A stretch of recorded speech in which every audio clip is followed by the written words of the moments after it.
voy a presentar el primer TFG de la tarde, que se llama Efecto agudo de un partido de tenis sobre las variables de RUM y fuerza isométrica de hombro y su relación con la velocidad de saque en jugadores semiprofesionales de tenis, de Adrián Rosales Torrejón, fisioterapeuta en Go Fisioterapia Majadahonda y también fisioterapeuta de la cantera del Rayo Majadahonda, instructor de pilates y suelo y máquina, y de Fernando Sánchez Merlo, fisioterapeuta también en Go Fisioterapia Majadahonda y también del filial del Rayo Majadahonda en tercera división, además de ser instructor de pilates, suelo y máquina.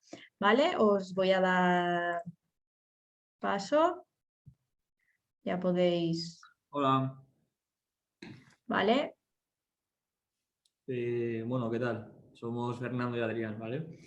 Vale. Estamos aquí que ahora trabajamos, así que seremos breves.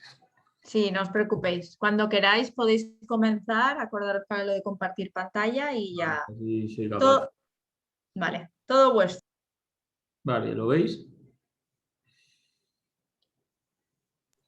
Sí, está. Ahora si queréis lo podéis poner en modo. Ahí está. Perfecto. Bueno, nosotros somos de la universidad, bueno, éramos de la Universidad Francisco de Vitoria, ¿vale? Y nosotros tuvimos que hacer un TFG experimental en grupo y lo hicimos Adrián Rosales, que es mi compañero, yo Fernando Sánchez y Arturo García, que no ha podido acudir porque está trabajando y no ha podido. Entonces, vamos a presentar nuestro TFG y espero que os guste. Vale, pues como hemos dicho, nuestro TFG se llama Efecto agudo de un partido de tenis sobre las variables de ROM y fuerza isométrica de hombro y su relación con la velocidad de saque en jugadores semiprofesionales de tenis. Para empezar, haremos una pequeña introducción sobre qué es el tenis. El tenis, como ya conocemos, es un deporte que se realiza que se juega con una raqueta y se realiza tiene momentos de intensidad intermitente, en el que los golpeos son la mayoría de derecha, que como sabéis la derecha es cuando se golpea solo con la mano dominante, y el saque, que es para poner la bola en juego, que normalmente se realizan gestos overhead, es decir, por encima de la cabeza. Como hemos dicho, de intensidad intermitente nos referimos a que es un deporte en el que hay periodos de alta intensidad, como puede ser un intercambio de golpes durante X golpeos, de moderada a baja intensidad en el que hay menos, periodos de descanso entre juegos y set de entre 90 y 120 segundos y que duran entre 1 y 5 horas. Como ya sabréis, dependiendo del número de sets al que juegue, pues dura más o menos y dependiendo del marcador también. El tenis es un deporte que se realiza, que juegan más de 4.000 profesionales entre hombres y mujeres, ¿vale? Además del nivel amateur, bueno, en las que cada 1.000 horas de juego se producen 8,2 lesiones. La principal articulación que se lesiona, una de las principales, es el hombro, además de la cadera y los tobillos.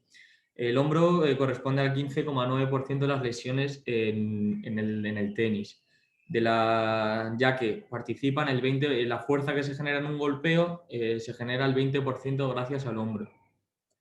Factores de riesgo que se han estudiado en el mundo del tenis y que favorecen a la lesión de hombro son diferencias entre el ratio de fuerzas entre rotación interna y rotación externa. Esto es decir, que hay una diferencia muy variable entre la rotación interna que tienes con la rotación externa. Además de un déficit entre los rangos normales que va de 18 a 20 grados en rotación interna y una variación entre la rotación externa de 5 grados, comparado siempre con el hombro no dominante.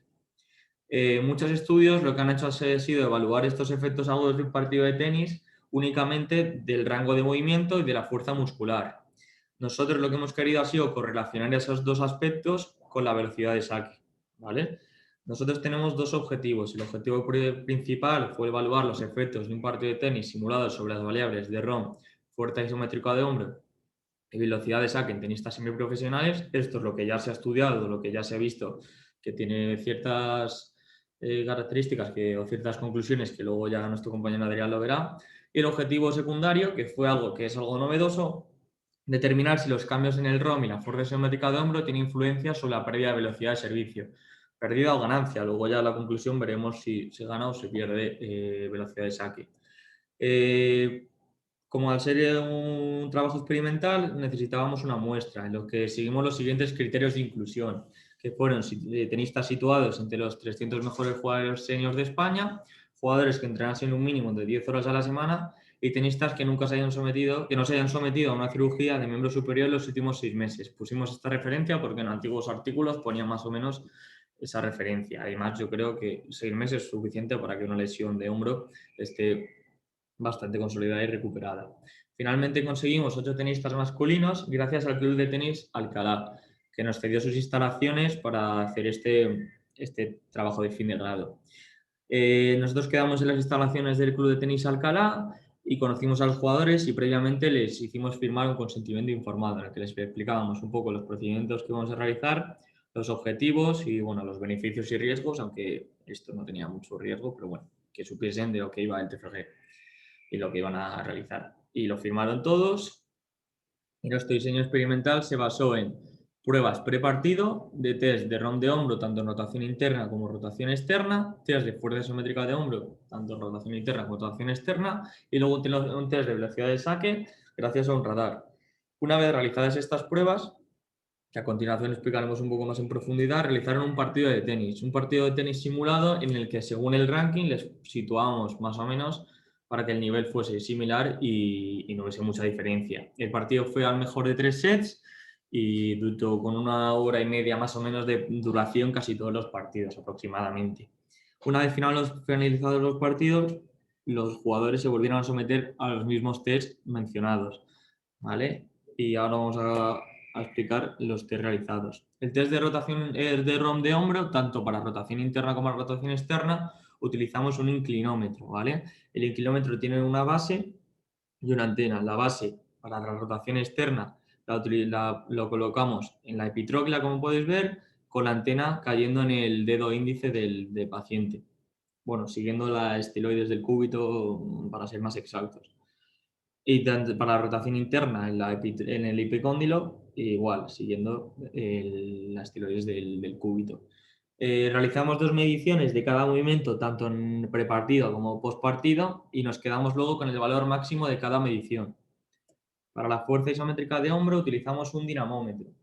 El dinamómetro lo utilizamos con la ayuda de dos examinadores, ya que queríamos evitar las compensaciones de hombro para que la escápula estuviese bien fijada a la camilla. Como podéis ver, poníamos el dinamómetro en la cara palmar para la rotación interna de hombro y la cara dorsal para la fuerza externa de hombro. Igual que en las rotaciones, en la movilidad, realizamos 2 mediciones de cada movimiento y nos quedamos con el valor máximo de cada una. Por último, para el test de velocidad de saque, utilizamos un radar y en el prepartido realizaron 2 series de 10 saques cada una, quedándonos siempre con los 8 máximos valores del total, tanto en pre como post. Una vez realizados estos saques, jugaron el partido y volvimos a realizar los test mencionados. Y ahora Adrián nos va a decir los resultados y la discusión. Vale, en relación a los resultados, con respecto al ROM de hombro, como podéis apreciar, en el valor P no observamos ningún cambio significativo en la rotación interna, tanto del brazo dominante como del no dominante. Esto no concordaba con la literatura previa, debido a que estudios como el de Kibler y colaboradores, Martin y colaboradores y Moreno Pérez y colaboradores estudiaron o vieron una diferencia entre 1,3 y 20,8% de variación. También debemos remarcar que nuestros estudios pues, tenían unas características bastante diferentes a los suyos, como fueron las diferentes superficies de juego, la duración de los partidos. Nuestro partido tuvo una duración media de unos 76 minutos, mientras que algunos estudios, como por ejemplo el de Martin, tuvo una duración de 180 minutos, es decir, que se fue bastante más tiempo, estuvieron jugando bastante más tiempo. Y la última diferencia es que no todos ellos se midieron en la misma modalidad deportiva. Por ejemplo, el estudio de Kibler valora el ROM en rotación interna en hombro, pero en vez de en tenis, en béisbol. ¿Vale? En relación al ROM en rotación externa, del brazo dominante y del no dominante, tampoco se observaron diferencias significativas, como podemos observar. No concordando esto con el estudio de Gallo Salazar y colaboradores, que en sí aprecia una variación significativa con un aumento del 12,2% en el ROM en el brazo dominante y un aumento del 5,6% en el ROM en el brazo no dominante. Su estudio tampoco es muy similar al nuestro debido a que ellos disputaron, los tenistas disputaron 2 partidos de tenis consecutivos, nosotros únicamente hicimos la medición en un partido de tenis y además la edad del estudio de Gallo Salazar eran en tenistas de una edad menor, es decir, la edad media de 14 años, mientras que nuestro estudio era de 21 años. Sin embargo, otros estudios como el de Ellenbacher sí observó lo mismo que nosotros, es decir, que no había diferencias significativas. Vale, en relación a la fuerza isométrica de hombro, en el brazo, en la rotación interna del brazo dominante, no hubo tampoco diferencias significativas y en la del no dominante tampoco las hubo. Como podéis apreciar en las gráficas, apenas hay diferencia en el pre, que es el cuadradito blanco, con el post, que es el cuadradito gris. Es decir, están más o menos todos a la misma altura. Esto, concuerda bastante con la literatura que hay hasta el momento. Sin embargo, el gran cambio en nuestro estudio lo observamos en la fuerza en rotación externa, tanto en el brazo dominante, donde sí hubo una diferencia significativa con una pérdida de casi el 20%, 19,19%, y en la fuerza en rotación externa del brazo no dominante, donde también hubo una diferencia significativa de menos 7,78%. Si os fijáis, para que haya ya lo sabréis, imagino, pero bueno, para que haya una diferencia significativa, el valor P siempre tiene que ser menor a 0,05 y en nuestro caso es bastante menor en las dos. Esto va a concordar con estudios como los mencionados antes, como el de Martin, donde también se ve una diferencia significativa de menos 6,5% y con el de Gallo Pérez y Gallo Salazar y colaboradores, donde se vio una diferencia de menos 9%. Vale. Por último, respecto a la velocidad de saque, en nuestro estudio hubo una disminución del saque en el post de menos 2,49%. Como también se puede observar en la gráfica, disminuyó en el post, no mucho, pero algo sí disminuyó, pero no pudimos llegar a nombrarlo como significativo, esta disminución. Esto concuerda, por ejemplo, con el estudio de Moreno Pérez y colaboradores, quienes también apreciaron una disminución de menos 1,81 kilómetros por hora, pero tampoco en su estudio fue significativo.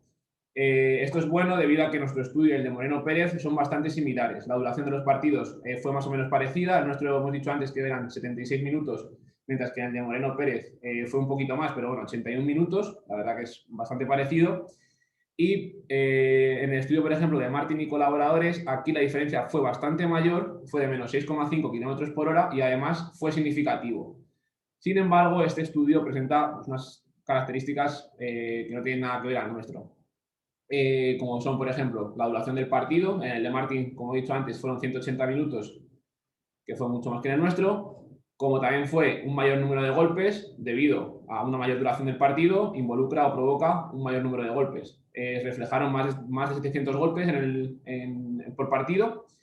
Y por último, debido al gran número de golpeos overhead, sobre todo relacionados con el saque, es decir, un gran número de golpeos por encima de la cabeza. Esto es lo que he reflejado aquí antes, lo que he dicho, la duración de los partidos, el número de golpeos y bueno, el número de golpeos por encima de la cabeza también se habla como la actividad excéntrica del saque. Al final, cuando los tenistas sacan, bueno, son todos los golpeos overhead que he dicho. Cuando se realiza el saque, después de realizar el saque, se produce un proceso de desaceleración del brazo, que es la vuelta a la posición normal, que es donde hay un mayor riesgo de lesión. Vale, como novedades, como hemos dicho antes, nosotros miramos las correlaciones y los resultados que tuvimos fueron los siguientes. La correlación entre el ROM y la velocidad de saque, únicamente observamos que había una correlación entre el ROM en rotación interna del brazo dominante y la velocidad del servicio. Esto quería decir que a un menor ROM en rotación interna del brazo dominante, los tenistas sacaban más lento, más despacio. Sin embargo, en la correlación de fuerza y velocidad de servicio no hubo diferencias significativas. Es decir, no podemos demostrar que una pérdida de fuerza va a provocar una pérdida de velocidad de saque. ¿Vale? Como principales limitaciones de nuestro estudio, debemos destacar la escasa muestra. Al final, bueno, es un trabajo fin de grado, el cual cuesta mucho conseguir una muestra grande, como bien sabréis. Y bueno, únicamente tuvimos 8 jugadores. Además de ello, que todos nuestros tenistas eran de género masculino, por tanto no podríamos extrapolar nuestros resultados al género femenino. Y por último, que únicamente realizamos las mediciones en un único partido de tenis. Como futuras líneas de investigación, aconsejamos que se realicen estas mediciones en partidos sucesivos, como bien puede ser un torneo de tenis, en el cual se midan los valores en 2 o 3 partidos, y que se midan estas variables en diferentes superficies de juego, como puede ser hierba, tierra batida o pista dura. Por último, me dispongo a leer la conclusión de nuestro estudio. La disputa de un partido de tenis muestra una disminución significativa de los valores de fuerza isométrica en la rotación externa, no apreciándose variaciones en el ROM y la velocidad del saque. Además, se ha observado una correlación directa entre la disminución de ROM en rotación interna y la reducción de la velocidad del servicio. Estas alteraciones en fuerza y ROM y velocidad de saque, estas alteraciones en fuerza y ROM, velocidad de saque, pueden aumentar el riesgo de lesión de hombro e influir negativamente en el rendimiento del servicio durante el partido. Espero que os haya quedado todo bastante claro y si tenéis alguna duda o pregunta, estamos a vuestra disposición. Muchas gracias a Adrián y Fernando. Pues ahora dejamos estos 5 minutos para que podáis, preguntar lo que necesitéis, no sé, si tenéis alguna duda, ¿vale?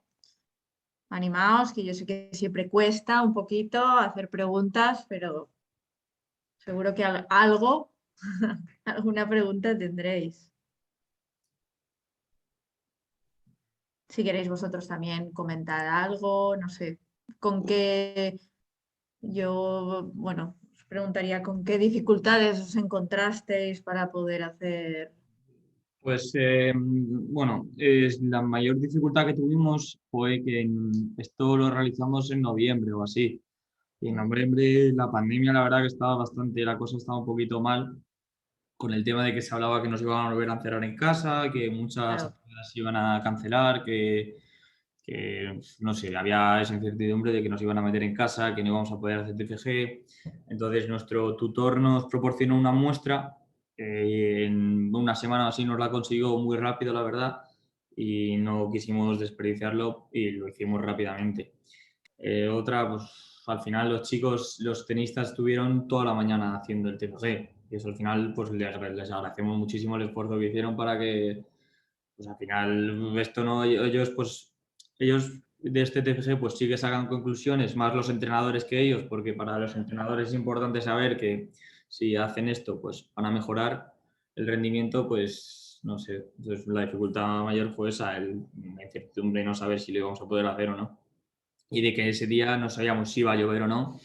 Entonces, ese día la verdad que llegamos allí y pensamos que iba a diluviar y tuvimos muchísima suerte de que no llovió y tuvimos bastante suerte. Muy bien. Bueno, pues no sé si Alicia, Abel, Joan, Sergio, no sé si tenéis alguna duda, les queréis preguntar algo. Está tan claro que...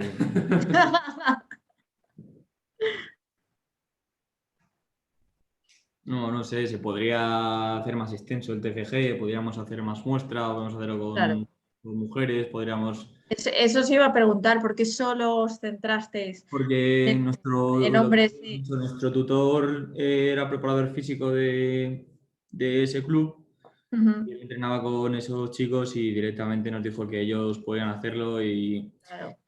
y luego también que al final con las mujeres es más complicado porque hay que tener en cuenta menstruación, hay que tener en cuenta 1000 cosas, que también sería interesante hacer un estudio así, Sí, pero a nosotros, no sé, nos interesaba más esto y también todos decimos que fue porque fue deprisa y corriendo la muestra, que la conseguimos rápido, que podríamos haberle hecho más, pero no sé, entre que también ese último año estamos un poco agobiados, pues dijimos ya 8 suficiente y trabajamos con esos datos y ya está.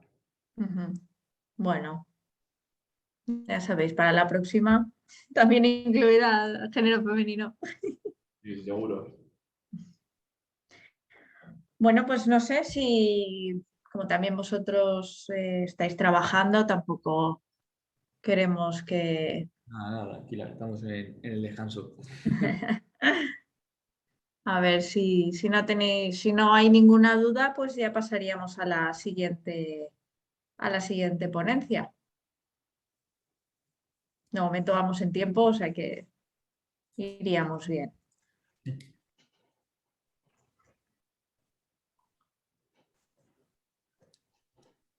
Nada. Bueno, pues vamos a pasar a la siguiente ponencia. Adrián, Fernando, muchísimas gracias por estar con nosotros. Muchas gracias. Un placer. Nada. Hasta luego. Muchas gracias. Luego, vale.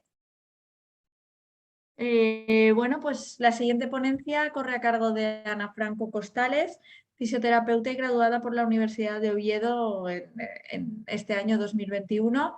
Y bueno, pues ella nos dice que tiene una gran vocación por la fisioterapia pediátrica y neurológica.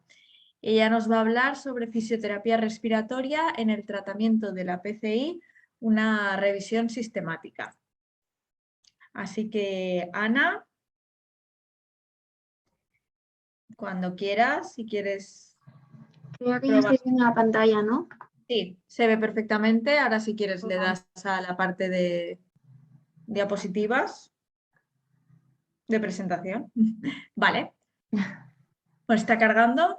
Así que, bueno, cuando tú quieras, comienzas.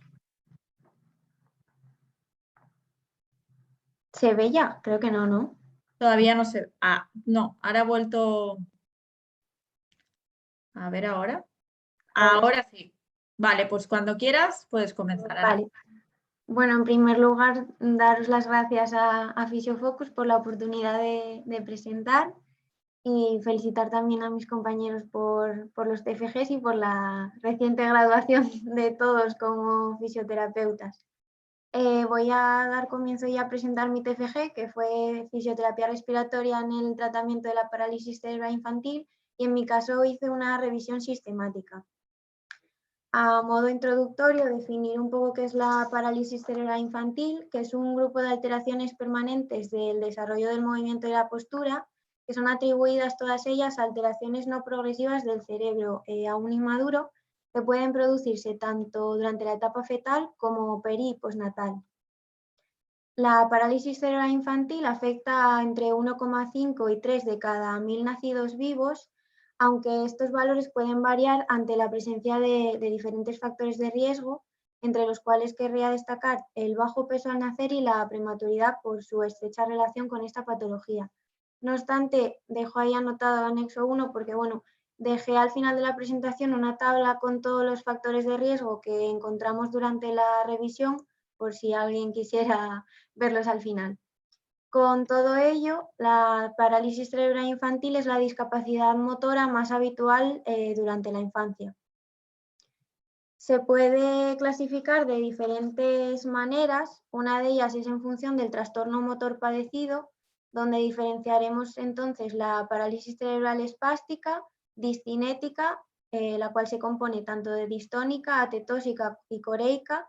También hay parálisis cerebral infantil atáxica y mixta, que serían aquellos niños que presentan características de varias de ellas. Por otro lado, también podemos clasificarla en función, o sea, topográficamente, diferenciando así la parálisis cerebral unilateral o bilateral. Dentro de la parálisis cerebral unilateral tendremos la monoplegia, la cual afecta bien a un miembro superior o un miembro inferior, y hemiplegia, donde afectará tanto al miembro superior como inferior del mismo lado. Dentro de la parálisis cerebral bilateral tenemos diplegia, pudiendo afectar a ambos miembros superiores o ambos miembros inferiores, triplegia, donde afecta a 3 de las extremidades, y cuadruplegia, afectando ya a la totalidad de las extremidades. Por último, ninguna de estas dos clasificaciones que acabo de mencionar hace referencia al nivel de actividad y de participación que tiene el niño. Por eso, dentro de la valoración funcional de los pacientes, el gold estándar sería esta tabla que os dejo aquí, que es el Gross Motor Function Classification System. Dentro de esta clasificación variará desde un nivel 1, donde el niño tiene una actividad, digamos, prácticamente normal, hasta un nivel 5 en el que, como veis en la foto, el control de tronco y la movilidad de las extremidades está muy, muy limitado.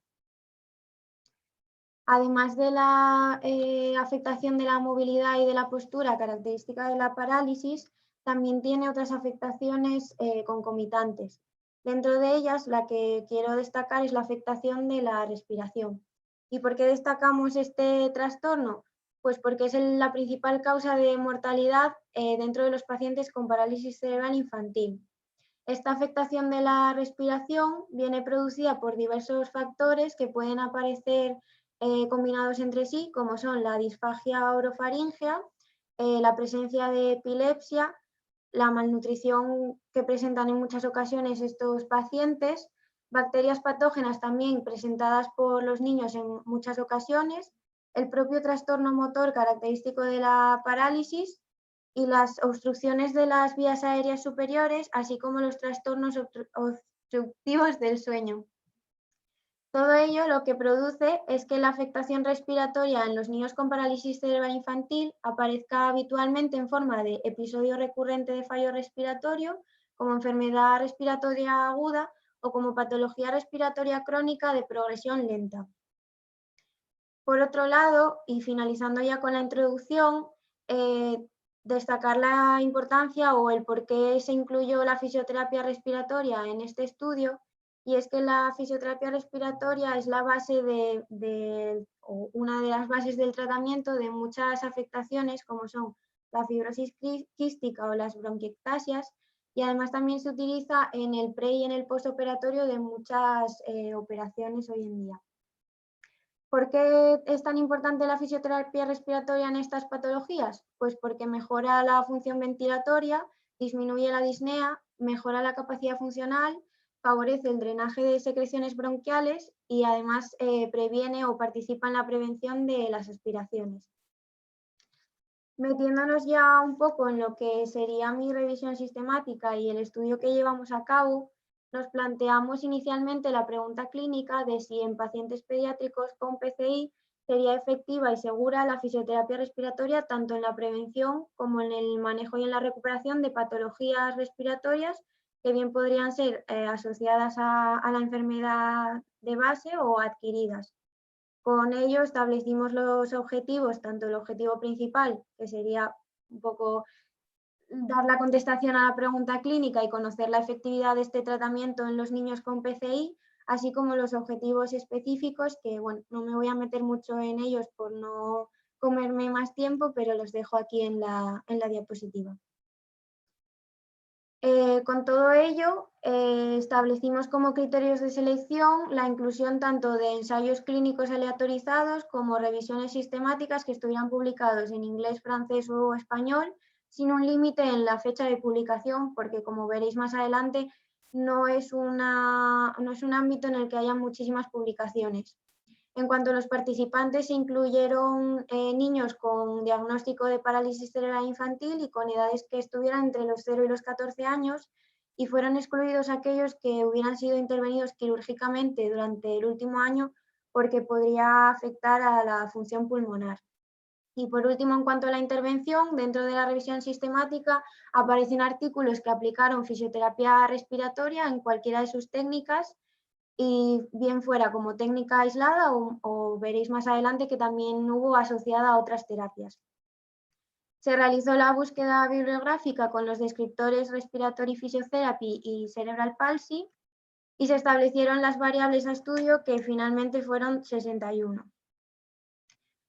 Después de hacer la revisión de la búsqueda bibliográfica y viendo que no había ninguna revisión sistemática publicada que diera respuesta a nuestra pregunta clínica, pues cobró sentido realizar, por tanto, esta investigación.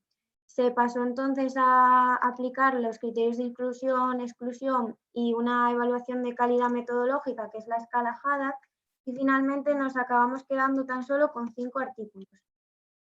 De estos 5 artículos, 2 de ellos aplicaron un entrenamiento de la musculatura respiratoria a sus pacientes con parálisis cerebral infantil.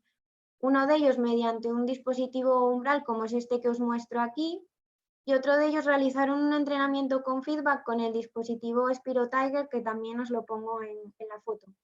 Por otro lado, otro de los artículos realizó espirometría incentivada, mientras que los 2 últimos realizaron técnicas de limpieza de las vías aéreas.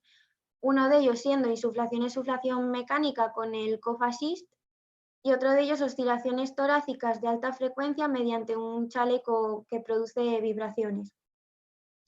Importante mencionar también que tanto los artículos que realizaron entrenamiento de la musculatura respiratoria como el de espirometría incentivada combinaron estas terapias con tratamiento rehabilitador convencional enfocado a la mejora motora. Y por otro lado, en los 2 artículos de técnicas de limpieza de las vías aéreas, no solo el grupo experimental realizó fisiorrespiratoria, sino que el grupo control también, que es verdad que en los artículos no era el objeto a estudio o la población a estudio, pero en nuestro caso para la revisión también nos sirvió para sacar conclusiones. Así un poco resumido, los resultados que se encontraron en los artículos fue que el entrenamiento de la musculatura respiratoria en los niños con parálisis cerebral mejora el control de tronco, la función pulmonar, mejora también la fuerza de la musculatura respiratoria, su realización o cómo realizan las actividades de la vida diaria, aumenta la capacidad de ejercicio funcional y mejora la calidad de vida en términos generales.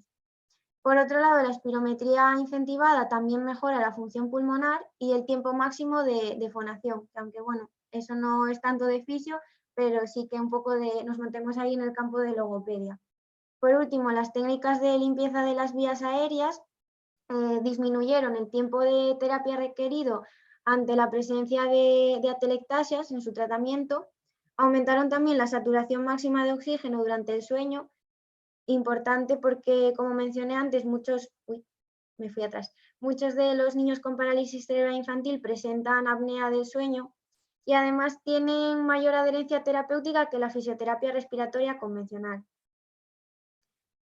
Además de estos resultados más a nivel objetivo, de estos resultados objetivos, ahora voy a pasar a comentar un poco lo que observamos nosotros durante la revisión sistemática.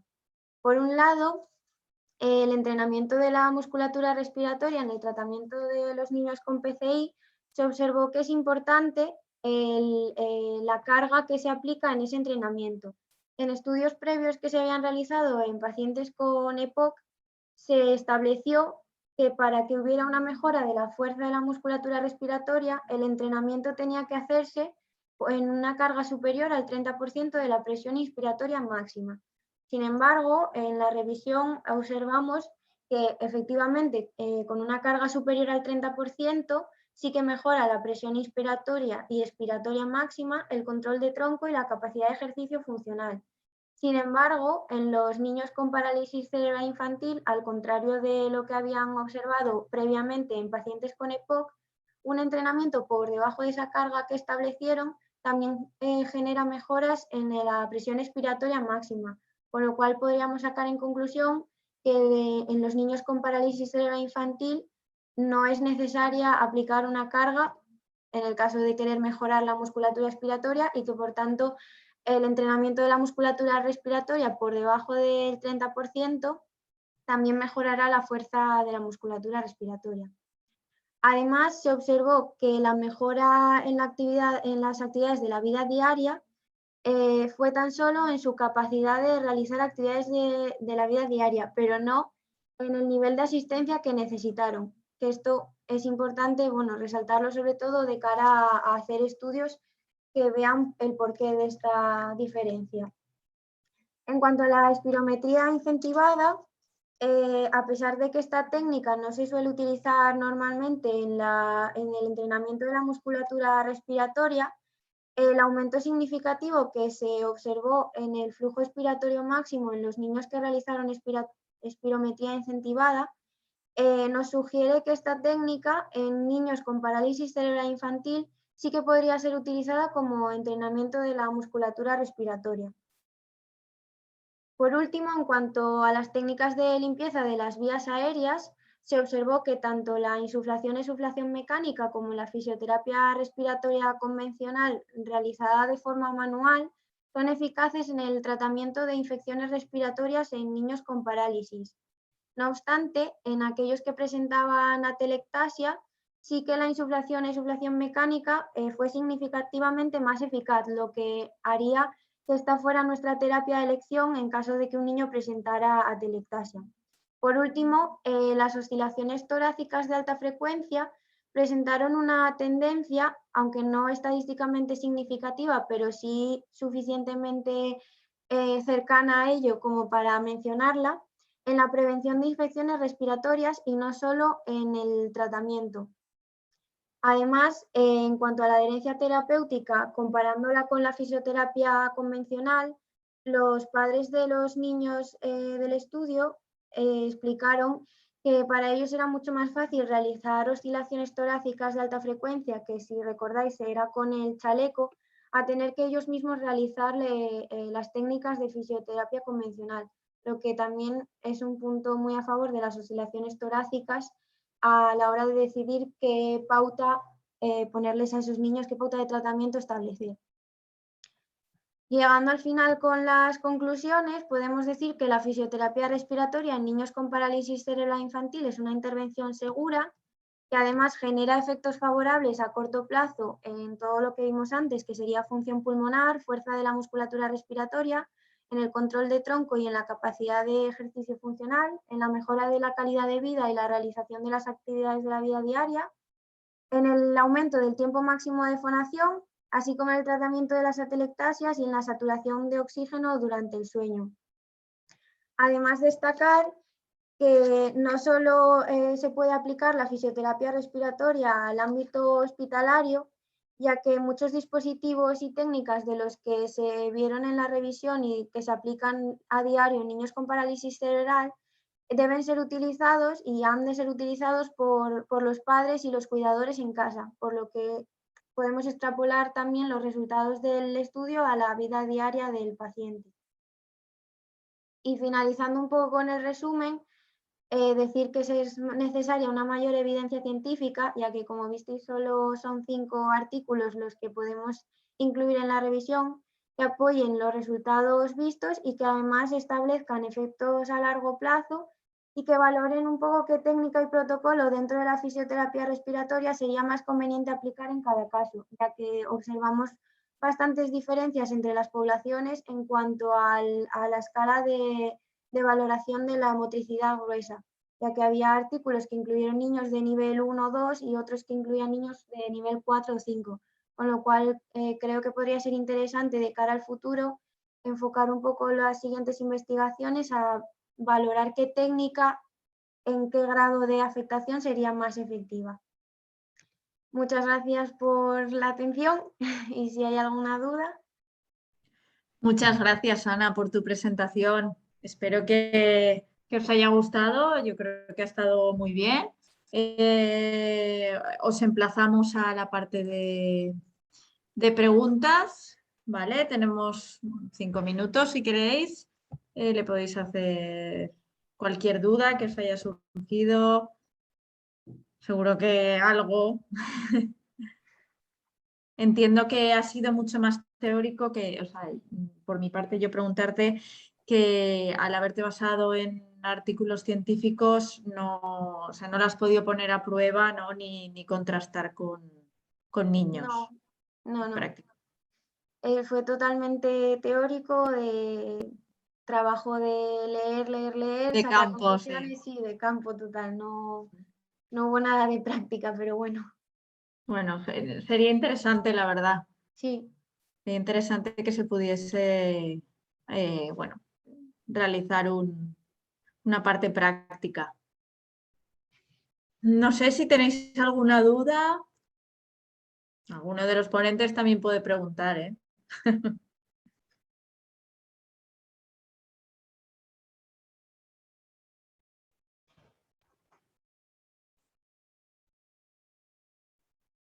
No sé si tú quieres comentar algo, dificultades que te encontraste, porque claro, es lo que has comentado, solo encontraste circoartículos.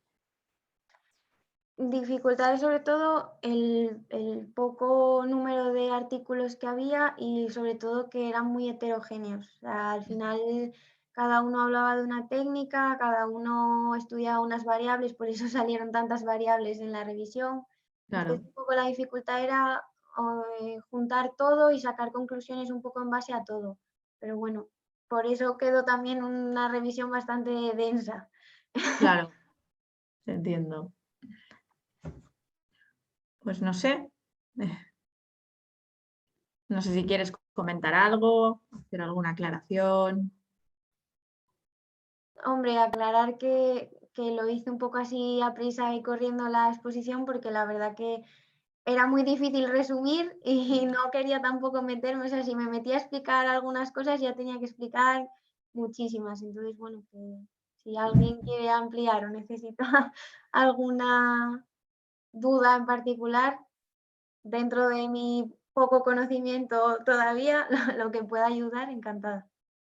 Bueno, ya irás aprendiendo, todos estamos aprendiendo.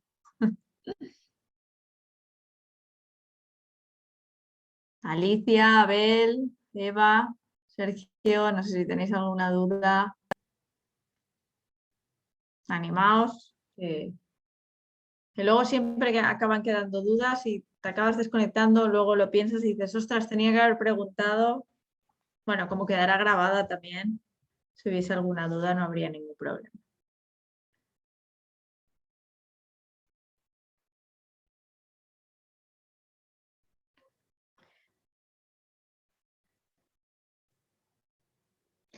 Pues no sé, si queréis pasamos a la siguiente ponencia, ya que nadie se quiere mojar. Bueno, agradecerte, Ana, tu participación y tu presencia hoy aquí con nosotros y también darte la enhorabuena porque ella sí fue una de las ganadoras del concurso, ¿vale? Entonces, bueno, pues continuamos con Marina Pérez Díaz, graduada en fisioterapia por la Universidad Pública de Navarra. Ha elaborado su TFG, ha elaborado este TFG ya que trata de orientar su carrera académica y profesional al mundo de la fisioterapia de la mujer, ya que, bueno, considera que es un ámbito que actualmente es realmente interesante y que está en auge. Ella nos va a hablar sobre abordaje fisioterápico de la dispareunia, profunda en mujeres con endometriosis. Así que, Marina.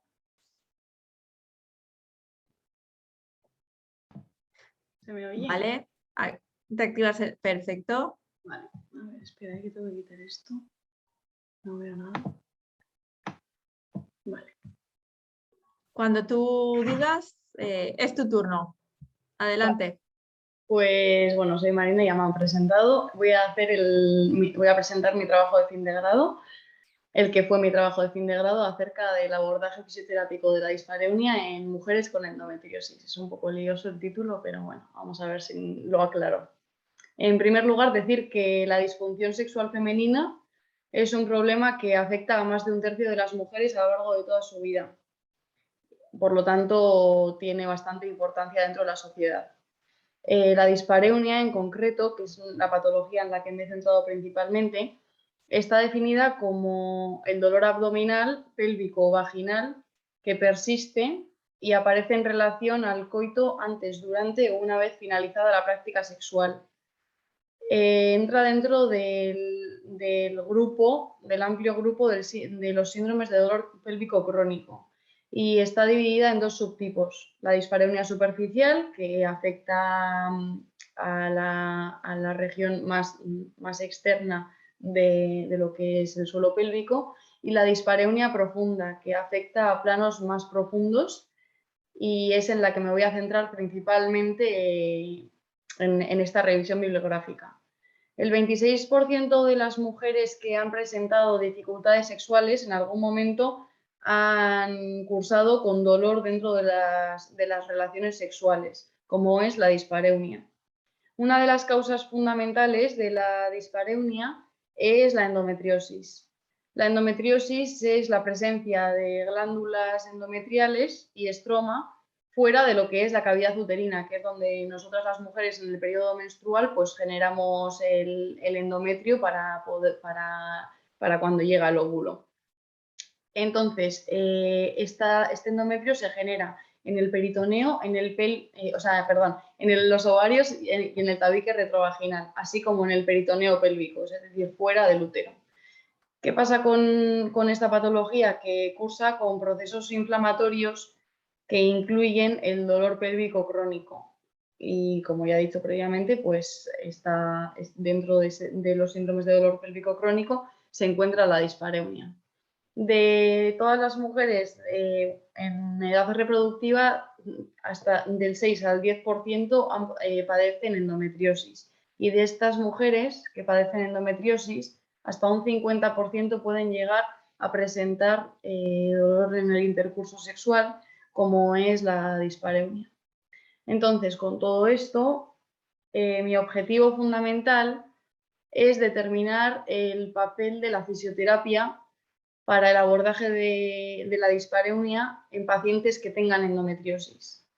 ¿Qué ocurre con la endometriosis? Que es una patología que generalmente, clínicamente y en lo que es el abordaje médico, se trata mucho con tratamientos hormonales. Por lo tanto, las pacientes siguen teniendo, a nivel de la musculatura, siguen teniendo una afectación. Así pues, mis dos objetivos secundarios son establecer la eficacia de un equipo multidisciplinar basado en la fisioterapia y en la psicología y establecer la eficacia de los tratamientos de fisioterapia para la dispareunia. ¿Qué metodología he empleado dentro de mi trabajo? He realizado una búsqueda, ya que hay prácticamente evidencia nula respecto a este tema. He realizado una búsqueda según el modelo de piramidal 5S de Brian Haynes, que es un modelo que lo que permite es una búsqueda jerarquizada basada en la evidencia científica. Y de esta manera pues, ayuda a ofrecer una mejor calidad de los estudios ya publicados.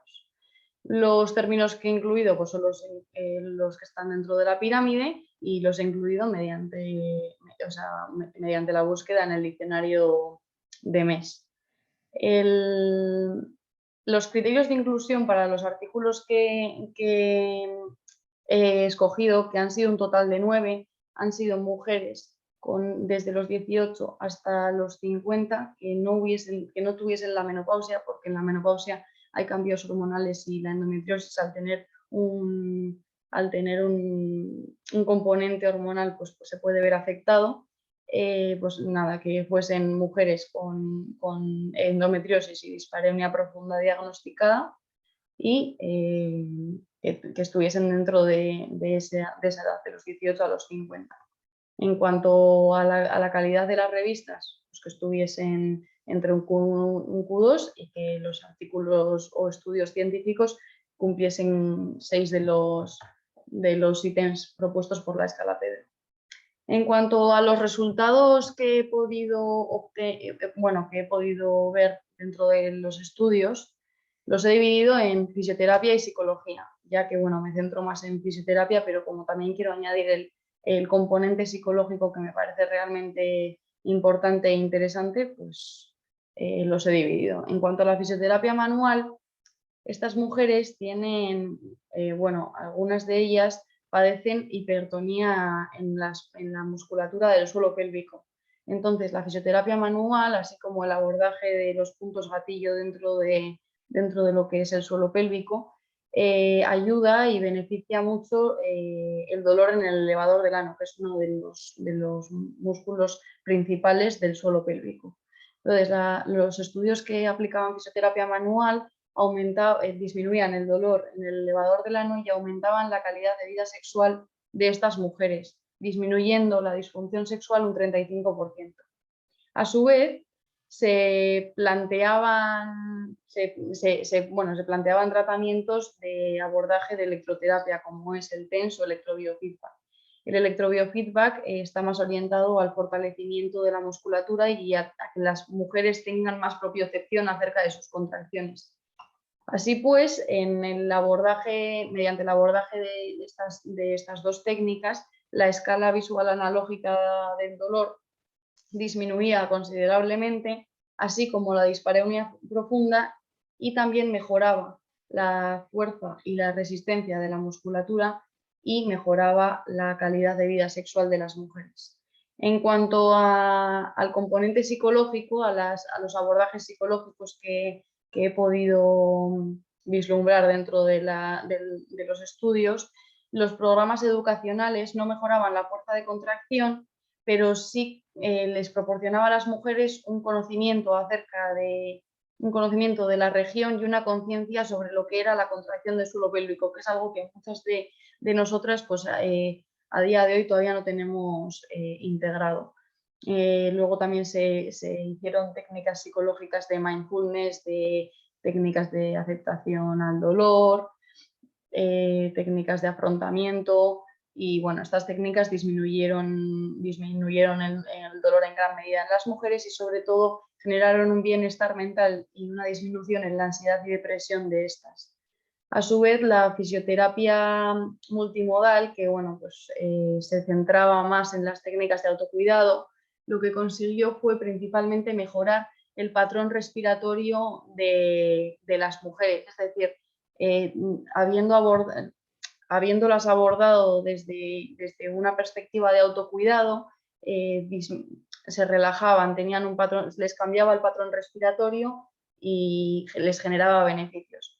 Es por esto por lo que establezco la conclusión de que la psicoterapia o la psicología, como la fisioterapia manual, siempre acompañada de electroterapia o electrobiofeedback, son técnicas realmente efectivas y sobre todo si las combinas para el tratamiento de la dispareunia profunda a causa de endometriosis. Entonces, aparte de la revisión bibliográfica, yo en mi trabajo de fin de grado realicé una propuesta de intervención. Como hay tan poca evidencia científica,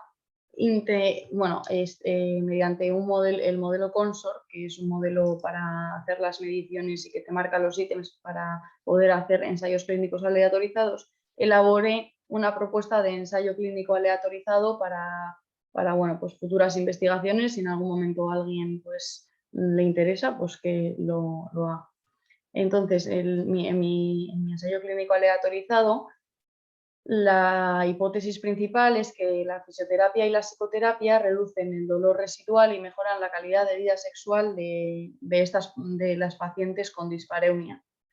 Y el objetivo principal de mi ensayo clínico es evaluar si el dolor mejora y evaluar la calidad de vida sexual dentro de este equipo multidisciplinar. Entonces, la muestra tiene que ser como mínimo de 50 personas, 50 mujeres, como he dicho antes también los datos son similares, 50 mujeres de entre 18 y 50, es decir, un periodo que es premenopáusico, que hayan estado más de 6 meses diagnosticadas de endometriosis y que presenten dolor en el intercurso sexual, es decir, en las relaciones sexuales.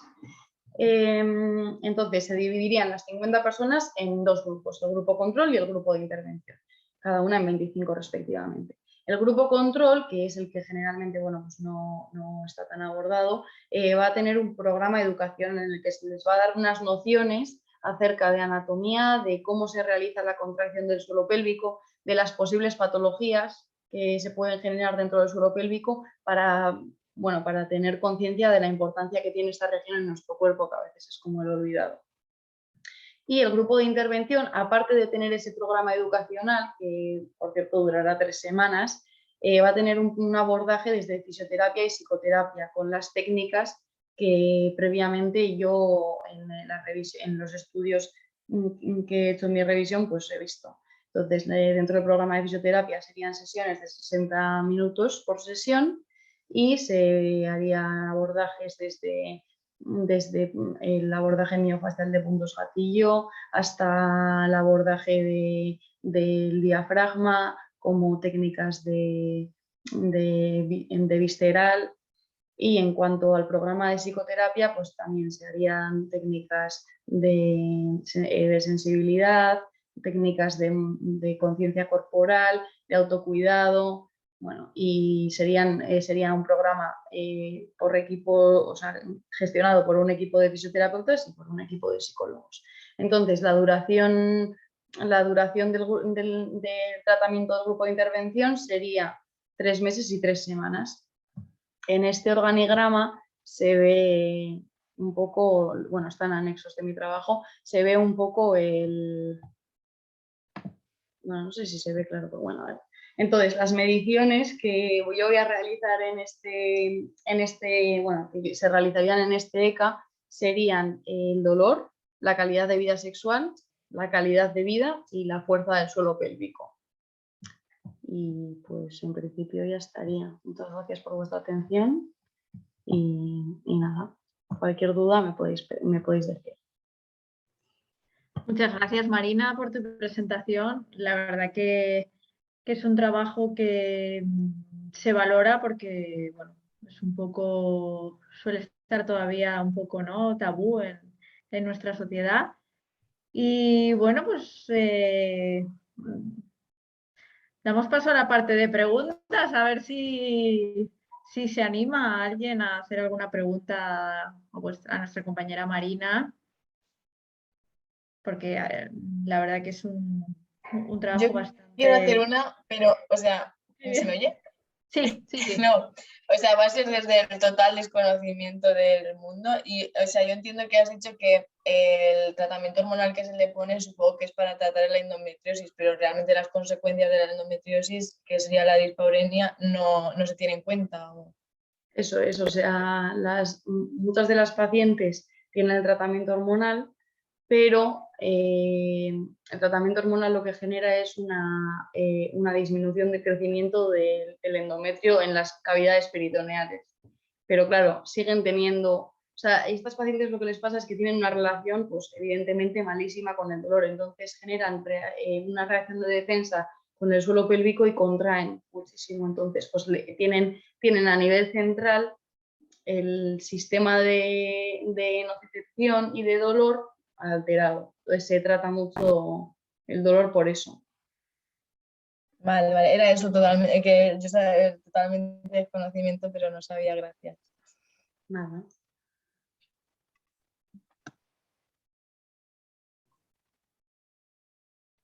¿Alguien más? ¿Alguna pregunta?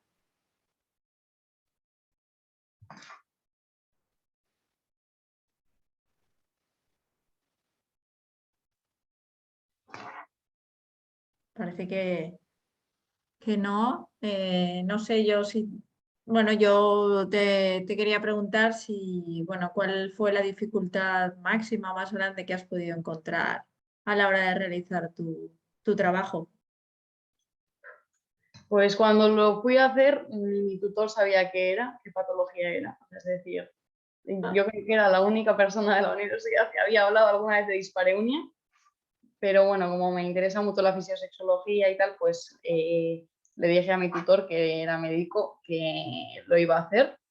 Y sobre todo la evidencia, que bueno, Ana ha dicho que ella con cinco artículos, yo flipo, porque a mí con 9 ya me costó, o sea, dije como, joder, no hay nada, encima tenía que, o sea, porque muchos de los artículos que yo había cogido igual no hablaban exactamente de los patrones que yo quería abordar acerca de la dispareunia, o solo te hablaban de endometriosis y te mencionaban la dispareunia de manera secundaria. Entonces, al final tuve que hacer como una especie de mix y ver un poco a nivel global las mediciones que había. Por eso también no hablo tanto ni de fuerza ni de resistencia de la musculatura, sino en el dolor en general, porque bueno, como al final afecta mucho al dolor, pero también tiene que ver con la musculatura, pues no me he podido enfocar tanto en lo que es la calidad de la musculatura, sino más en el dolor, porque la endometriosis es como la más abordada y la dispareunia está un poco colgadilla. Entonces, pues eso. Muchas gracias, Marina. Nada. No sé si tenéis alguna duda. Es un tema femenino, pero bueno, también la parte masculina puede participar. que seguro que para ellos aún será más desconocido todavía.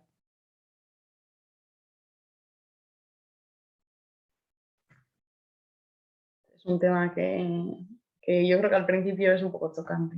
La gente dice que sí. Encima empiezo diciendo la disfunción sexual y es como que la gente hace como esta. Claro, claro, por eso.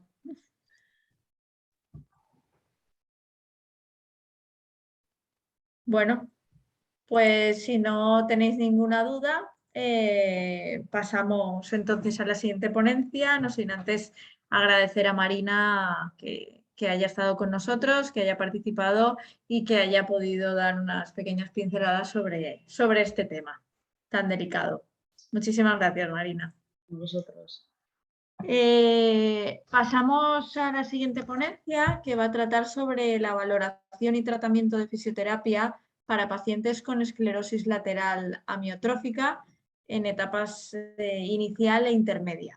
La van a realizar Carles Bellini Cañete, grado en fisioterapia por la UAB con mención especial en fisioterapia neurológica, y su compañero Gabriel Clavero Polo, también grado en fisioterapia por la misma universidad y mención especial en fisioterapia respiratoria. Si estáis preparados, os escuchamos. Sí, Vale. yo sí. Lo que no sé si... Es que, bueno, no estamos juntos, en plan, entonces a lo mejor Vale. no es un poco más complicado. Pues bueno, primero si queréis que hable uno, ¿vale? Y cuando termine, pues da paso a su compañero. Gabriel, Vale. ¿puedes compartir tú que no me deja? Sí. Por favor. Voy un momento.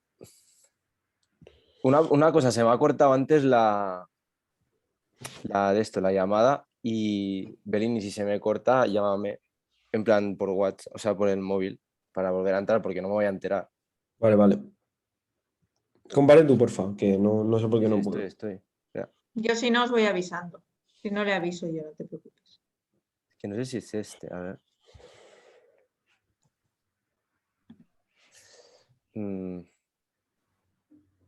Buah, pues un momento porque no me deja. Espera.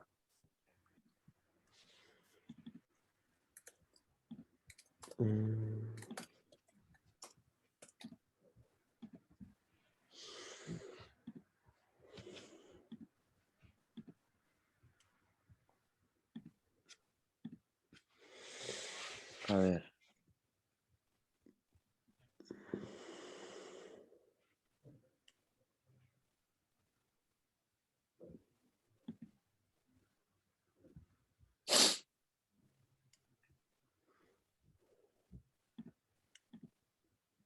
Vale, creo que ahora me deja.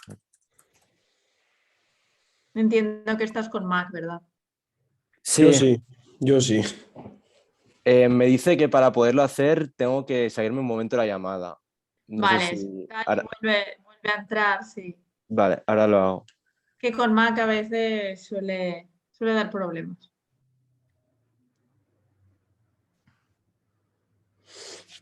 Bueno, pues mientras esperamos un poco, son cosas del directo, ya sabéis.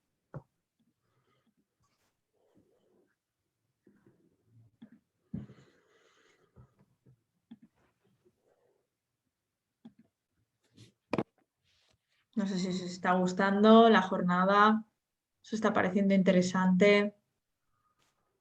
¿Queréis comentar algo?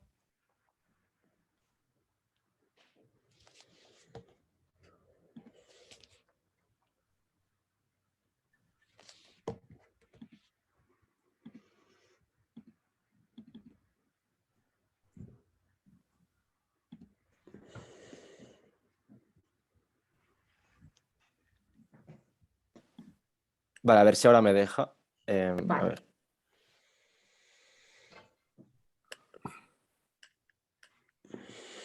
Vale, en principio debería estar. Sí. Vale. Sí que se ve. ¿Así se ve ahora en grande? Sí. Vale. Vale, Pues... cuando pues, queráis. vale. Pues bueno, hola a todos. Como bueno, os hemos presentado, mi compañero es Carles Bellini y yo soy Gabriel Clavero.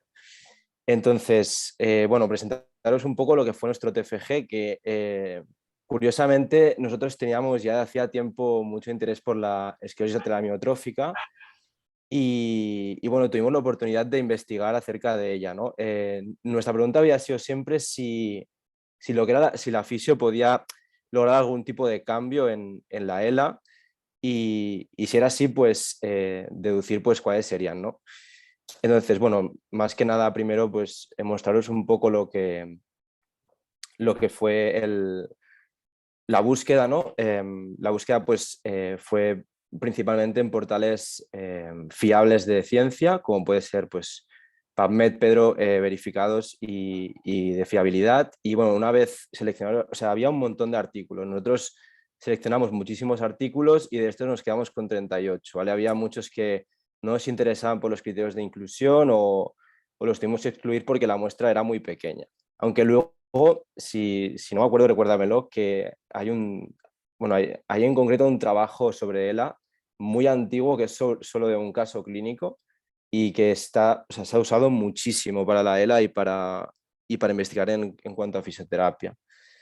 Entonces, bueno, primero de todo, pues, ¿qué es la ELA? ¿No? Presentar un poco, no tenéis por qué acordaros, entonces, pues, hacer un remind, ¿no? Pues es una enfermedad neurodegenerativa que afecta a la motora superior y inferior, que luego comentaremos por los síntomas, ¿no? Es una enfermedad letal, es una enfermedad sin cura y actualmente lo único que tenemos a día de hoy de manejo en cuanto a farmacología, lo comentaremos luego, pero son 2 medicamentos que tampoco hay mucha fe en ellos, o sea, tampoco son aquí mano de santo. Entonces, pues comentar que la experiencia de vida es de unos 2-4 años, 5 como mucho, depende obviamente de la tipología, ¿no? La ELA hereditaria tiene un mejor pronóstico, la ELA hereditaria igualmente afecta, o sea, le pasa a un 10% de los pacientes, o sea, quiero decir, es bastante bajo en comparación con la esporádica y luego pues hay diferentes criterios con los cuales pues podríamos decir que una persona tendrá más posibilidades o no de sobrevivir que otra, ¿no? O de tener un mejor pronóstico.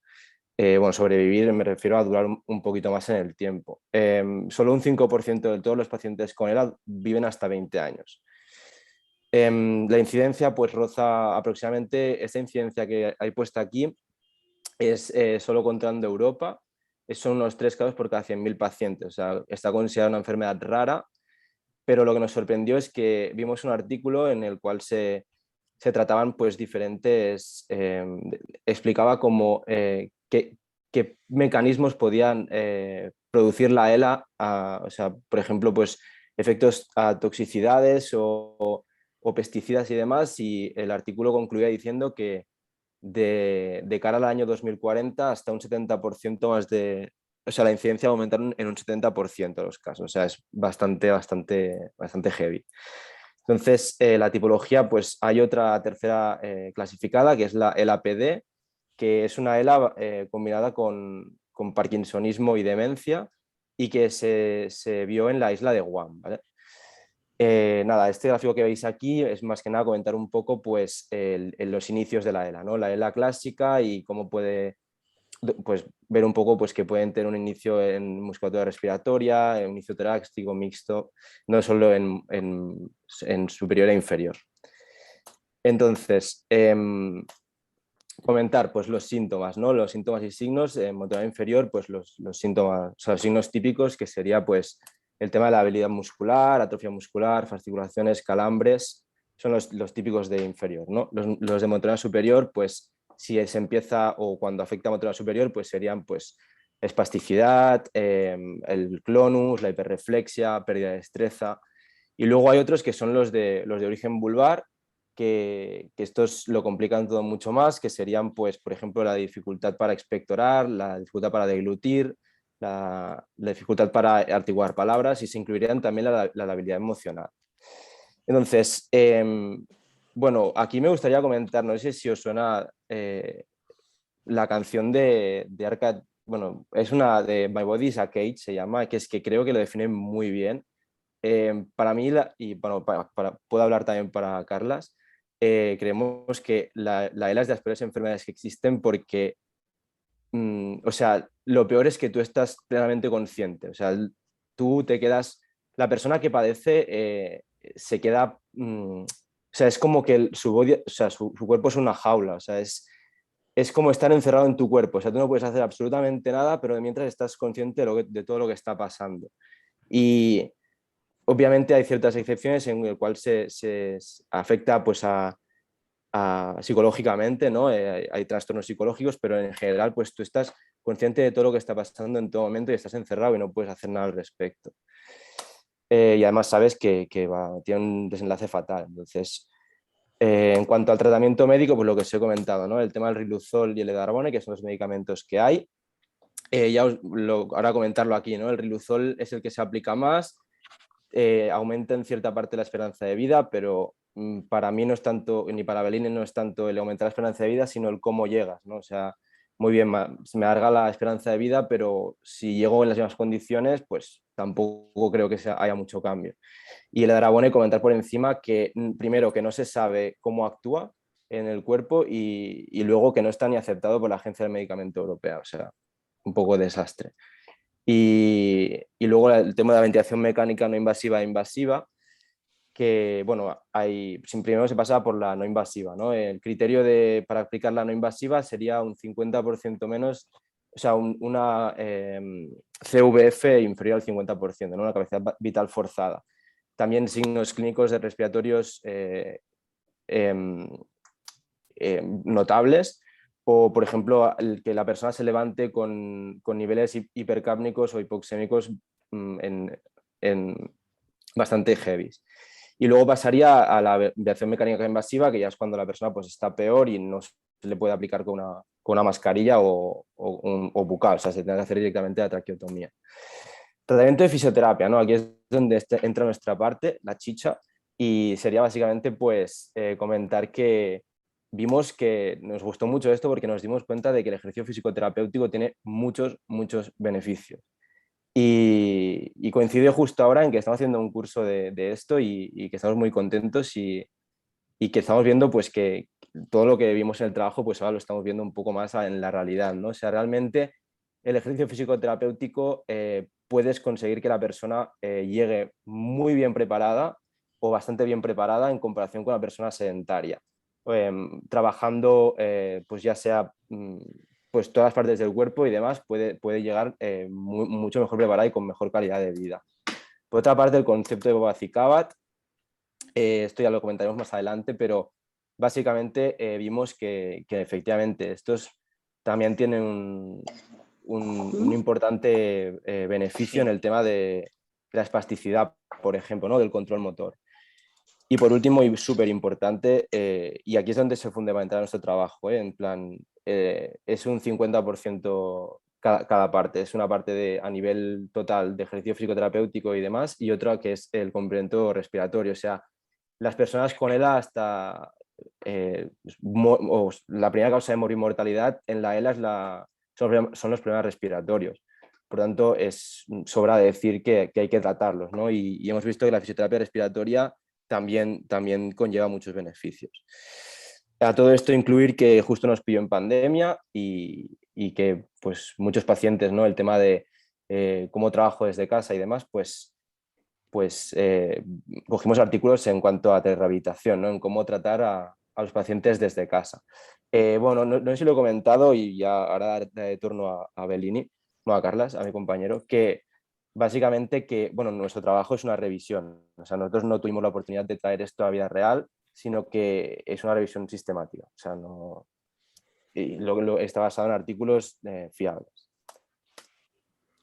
Bueno, por lo que respecta a nuestro marco práctico, ¿por qué lo hemos querido realizar? Nuestro objetivo ha sido desarrollar un plan diagnóstico y terapéutico, sobre todo basado en la evidencia científica más reciente y personalizado a cada etapa de la enfermedad, ya que, como explicaré más adelante, la clínica del paciente va aumentando y, por lo tanto, sus necesidades funcionales y clínicas van cambiando. Estará hecho por y para fisioterapeutas. Sin embargo, también el equipo multidisciplinar, como pueden ser enfermeras, logopedas y médicos, deben conocer nuestro plan para así, entre todos, dar el mejor bienestar al paciente.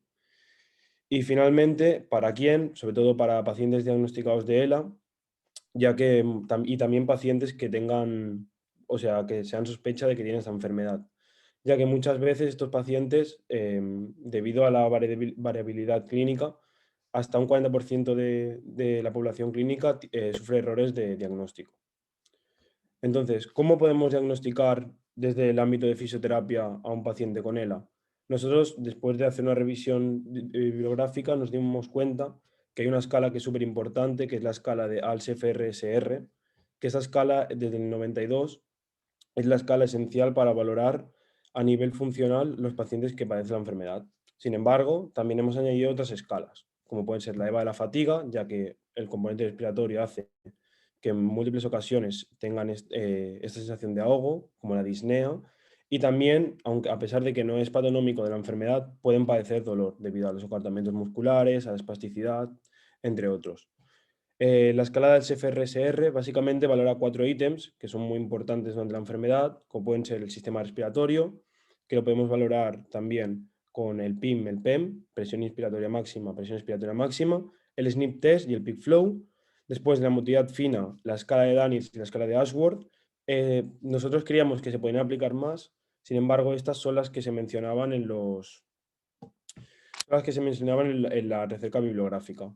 Luego, por lo que refiere a la motricidad gruesa, podríamos utilizar otra vez escala de Daniels y Ashworth, el Time Up and Go Test para ver el riesgo de caída, el FIS para ver el control de tronco y la exploración de reflejos, que como ha dicho mi compañero, muchas veces hay areflexia o hiperreflexia.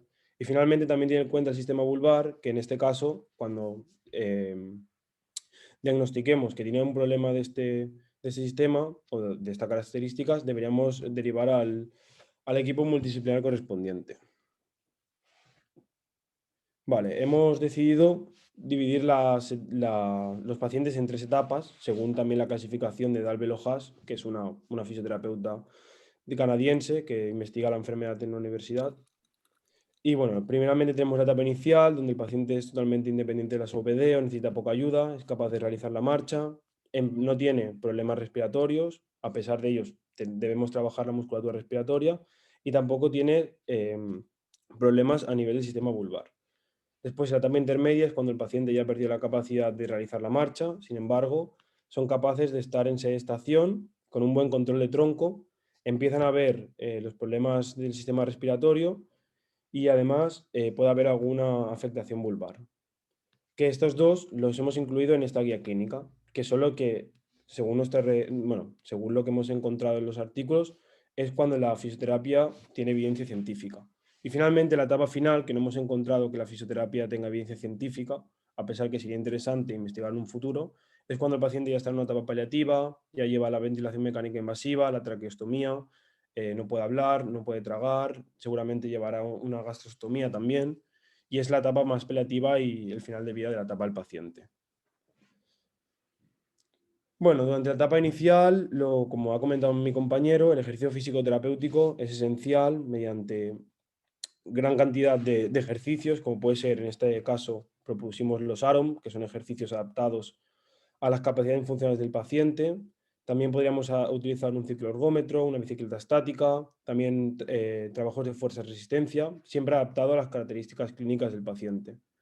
Después, por lo que refiere al concepto BOBAT, como estos pacientes suelen tener luego pérdida del control de tronco, hemos propuesto estos ejercicios que son sobre una fitball, en la cual deberá trabajar sobre todo el core. A continuación, los estiramientos activos, que serán muy importantes, sobre todo para las contracturas musculares, también para la espasticidad, ayudan a disminuir el dolor, y los podemos enseñar en la consulta y posteriormente los puede hacer el paciente en casa. Después el método CABAT, que durante esta etapa lo haremos activo asistido o activo, incluso con contrarresistencias, siempre dependiendo de las características del paciente, porque el método CABAT lo que trabaja es por irradiaciones y activando la musculatura sana podemos mejorar la musculatura hipotónica. Por eso sería interesante trabajar en este tipo de pacientes debido a la hipotonía que presentan. El entrenamiento de la musculatura respiratoria, mediante, como ha dicho Ana antes también en su exposición, con un threshold, podemos trabajar tanto la inspiratoria como la expiratoria. La inspiratoria la haremos a un 30-40% de su PIM, mientras que la expiratoria la haremos a un 60% de su PEM. Después tenemos el tratamiento durante la etapa intermedia, que también continuaremos con el ejercicio físico. Esta vez será activo asistido o pasivo, siempre, como he dicho, adaptado a las características clínicas del paciente. Los estiramientos pueden pasar a ser pasivos, ya que si el paciente no es capaz de realizar grandes movimientos, pues lo puede hacer el fisioterapeuta e incluso enseñarlos al familiar. El método CABAT lo continuamos también haciendo, activo asistido o pasivo. Concepto Bobat, esta vez lo haremos sentado en la camilla porque perdemos la estabilización que da la fitball y siempre nos tenemos que poner detrás del paciente para dar esa sensación de seguridad y mejorar así, mantener el control del tronco lo máximo que se pueda. Ya que son pacientes que es una enfermedad neurodegenerativa, no van a mejorar, simplemente tenemos que mantener. La reeducación de las transferencias, que lo hemos puesto en esta etapa intermedia porque será cuando el paciente va en silla de ruedas, sin embargo, desde la etapa inicial se ven llevar a cabo y sobre todo para los cuidadores, para evitar lesiones tanto al paciente, cuidador y así facilitar la autonomía de ambos. Después el uso del bipedestador, también 40-45 minutos cada día y sobre todo ayuda a mejorar a nivel respiratorio, a nivel musculoesquelético, a nivel gastrointestinal. Los ejercicios respiratorios los continuaremos haciendo con el threshold, pero adaptando esta vez la resistencia a la capacidad funcional y respiratoria del paciente y finalmente la limpieza de las vías aéreas superiores, ya que estos pacientes, al no tener un buen sistema respiratorio y estar afectado, pueden tener otras complicaciones. Y otra vez educación sanitaria, tanto a cuidadores, familia y paciente. Y bueno, finalmente en discusiones y conclusiones, la fisioterapia, hemos encontrado en los artículos que ha sido efectiva a corto y medio plazo, sobre todo para mejorar la autonomía y la calidad de vida. Ya que, bueno, nosotros como fisioterapeutas no damos años de vida, sino damos vida a los años, que es una frase que se suele decir mucho.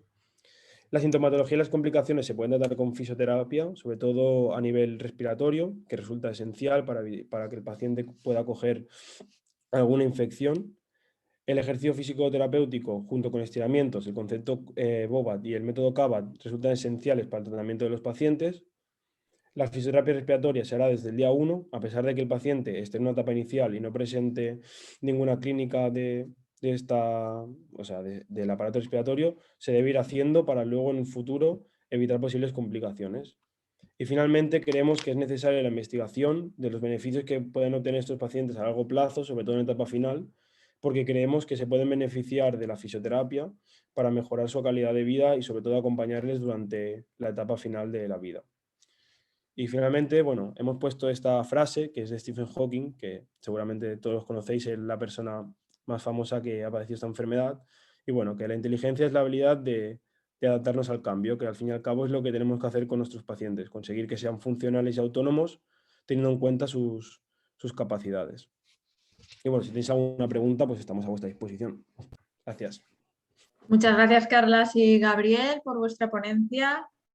Me ha parecido bastante interesante, la verdad, que es una enfermedad que, como habéis comentado, bastante difícil. Yo sí que os quería comentar, hoy he escuchado en la radio que hay una farmacéutica, ¿no? que van a probar con 300 pacientes, me parece, un fármaco. ¿Para la ELA? Sí, lo he Ostras, pues escuchado. no sabía yo eso. Sí. Bueno, es que una de las grandes complicaciones que lo vimos en un estudio es que al tener debilidad y espasticidad, también es complicado saber qué medicamento administrar, porque si tú le das a un paciente un medicamento antiespástico, favorece más la debilidad. Entonces hay que ir con cuidado porque depende de qué medicamentos no se pueden tomar y bueno, tenemos también el edavarone, que bueno, que todavía sigue en investigación, solo se administra en Estados Unidos y Japón, entonces es complicado en este tema a nivel A nivel A farmacológico, ver, ¿no? Entiendo. está bien que prueben. La cosa es eso, que,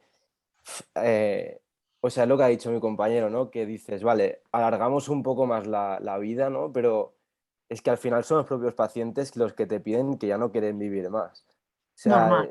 en plan, acaban llegando al final de la vida sin poder hacer absolutamente nada, ¿sabes? Y con lucidez, que es lo peor. Y entonces, claro, en plan, está muy bien dar medicamentos, ¿no? Que no sé de qué será este medicamento, ¿no? Pero tipo el Riluzol, que te da esperanza de vida, pero Supongo sobre que todo es será de eso, esto también, que dé sí. algo más de esperanza de vida. Que nos gustó bastante el tema porque dijimos, hostias, que con fisio, en verdad, puedes, o sea, las personas en comparación llegan mucho más autónomas. A la etapa final ya es otro tema, o sea, la etapa final, todos llegan a la etapa final y la etapa final es cuando ya nadie puede hacer nada, ¿no? Pero, o sea, nadie puede hacer nada en el sentido de no van a ganar calidad de vida, o sea, no pueden moverse. Y entonces es eso, ¿no? Al menos en etapa inicial e intermedia, pues es que aguantan muchísimo más siendo autónomos que otros pacientes que simplemente se han limitado al tratamiento farmacológico. Claro. Entonces creo por eso que está bien probar, pero que también creo que creemos que hay que investigar en fisio, porque Y es hay que que hacer una combinación, exacto. sí. Pues no sé si alguien más tiene alguna, si tenéis, bueno, si alguien tiene alguna pregunta sobre este estudio, yo entiendo que bueno, es lo que ha comentado vuestro compañero, que es más teórico, que no lo han podido implementar, no en parte práctica, pero bueno, también es También es una interesante. población clínica que es más difícil de tener un estudio porque es una enfermedad rara, al fin y al cabo. No, además, muchos estudios, el sesgo principal es que a lo mejor empiezan 400 y terminan 100, porque los demás Claro. se han quedado por el Se va camino, muriendo. ¿sabes? Entonces es que es muy difícil investigar en ELA. Ujú. Y era uno de los grandes problemas, que el estudio era súper interesante, pero luego en las conclusiones te decían, es que me he quedado con la mitad de los pacientes, ¿sabes? En plan, Claro. no puedo... Y que degenera muy rápido también. Sí, Degenera sí, muy también. rápido. La verdad que sí.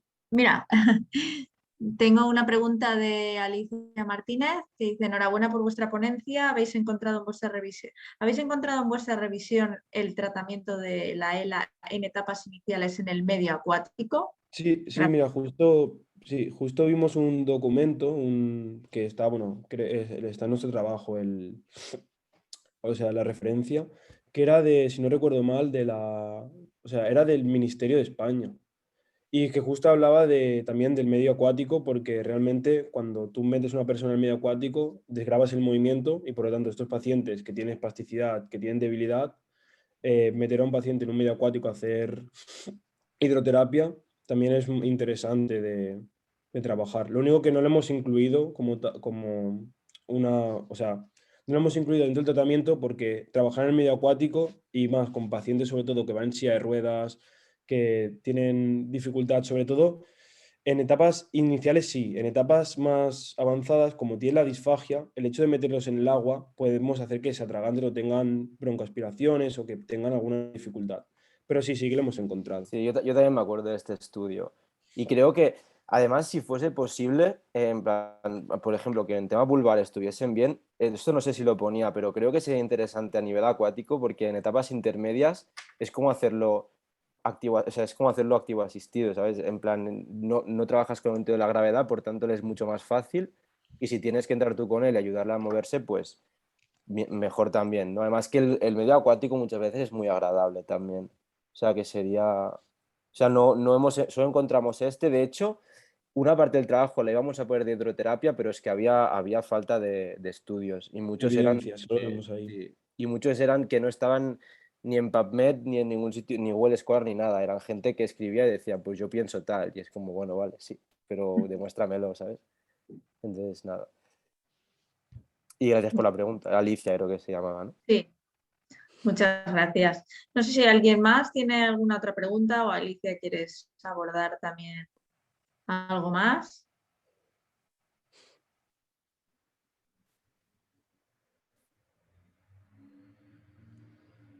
Pues no.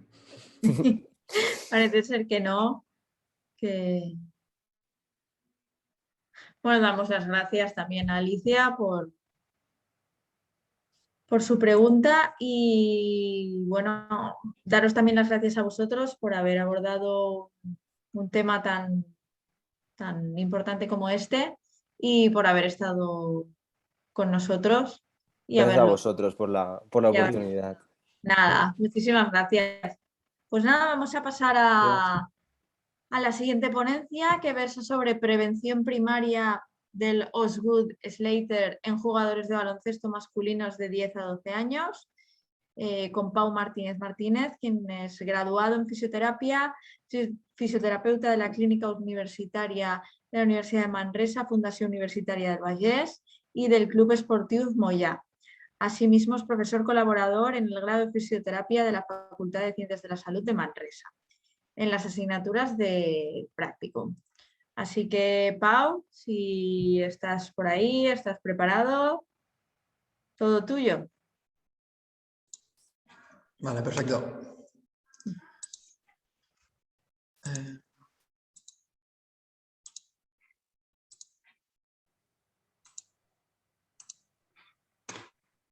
Perfecto. Adelante. ¿Sí? Vale, perfecto. Bueno, pues nada, buenas tardes. Antes de nada, pues felicitar a los compañeros por los trabajos y daros las gracias a FisioFocus por la oportunidad.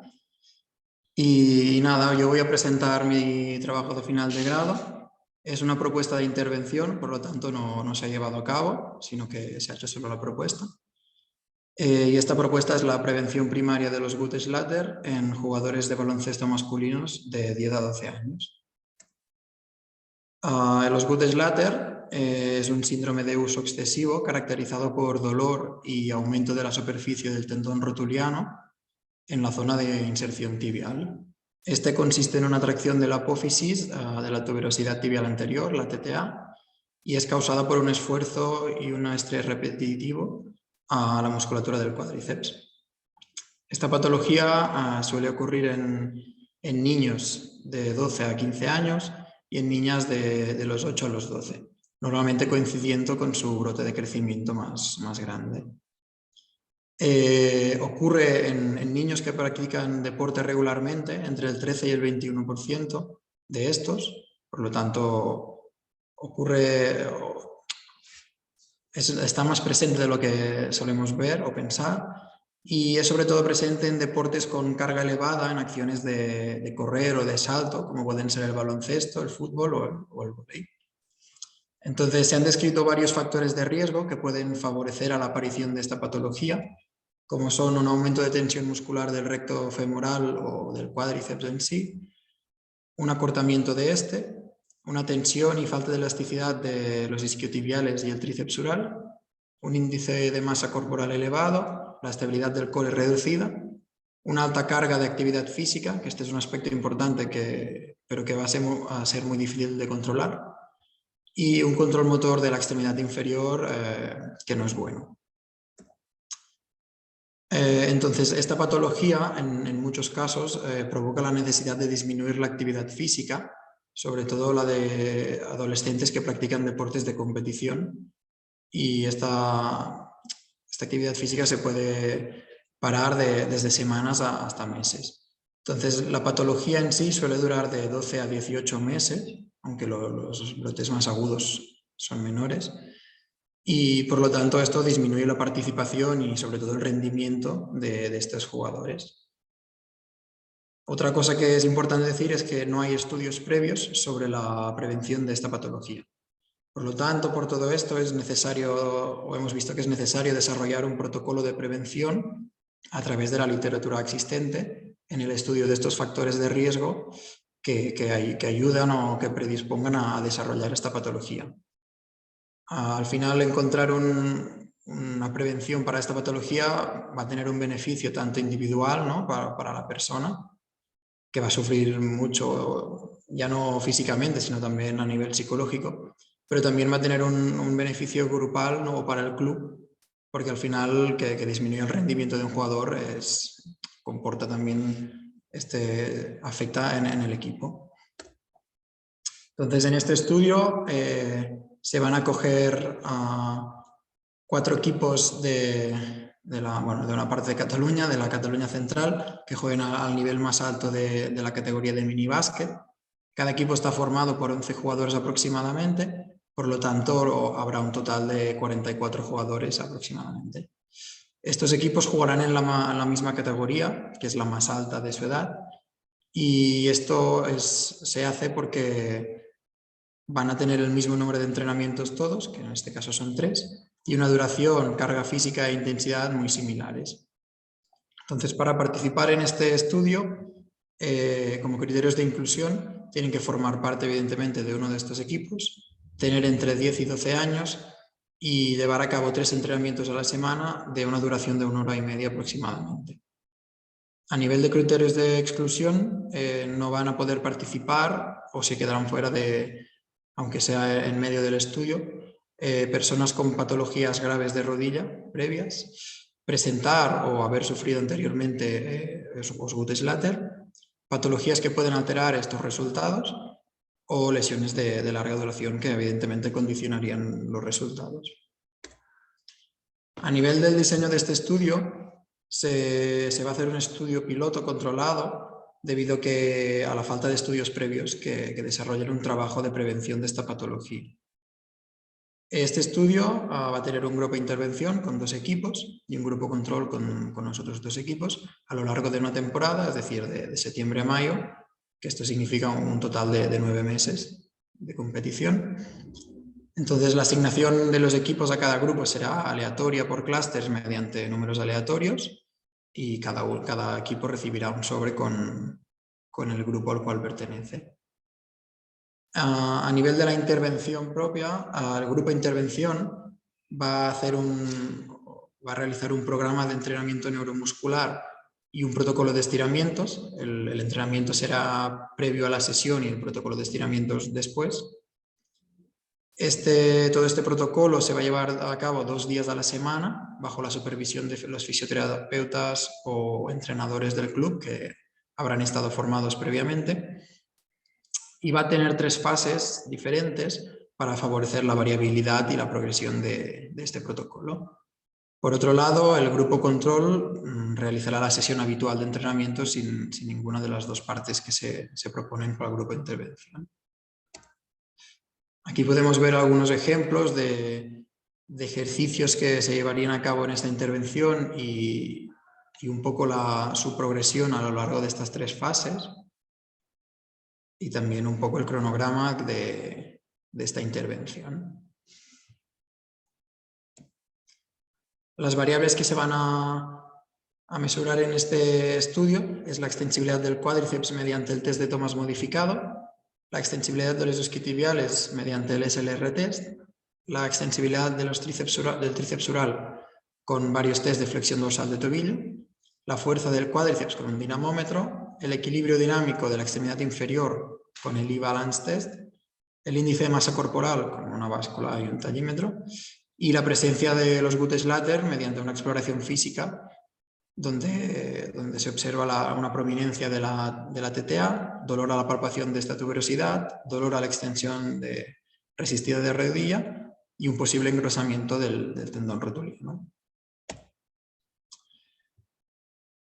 A nivel de los resultados esperados, evidentemente en el inicio de la intervención se espera que todas estas variables sean muy parecidas en los 2 grupos, pero sí que una vez finalizada esta, se espera que la extensibilidad de cuádriceps, isquios, gastrocnemios y sóleos aumente considerablemente en el grupo de intervención y en el grupo control tenga un pequeño aumento, que la fuerza del cuádriceps y el equilibrio dinámico de la extremidad inferior aumente en los 2 casos, pero sea siendo mucho más evidente en el grupo de intervención, y se prevé también que aparezca algún caso de Osgood-Schlatter en el grupo control y menos o incluso ninguno en el grupo de intervención.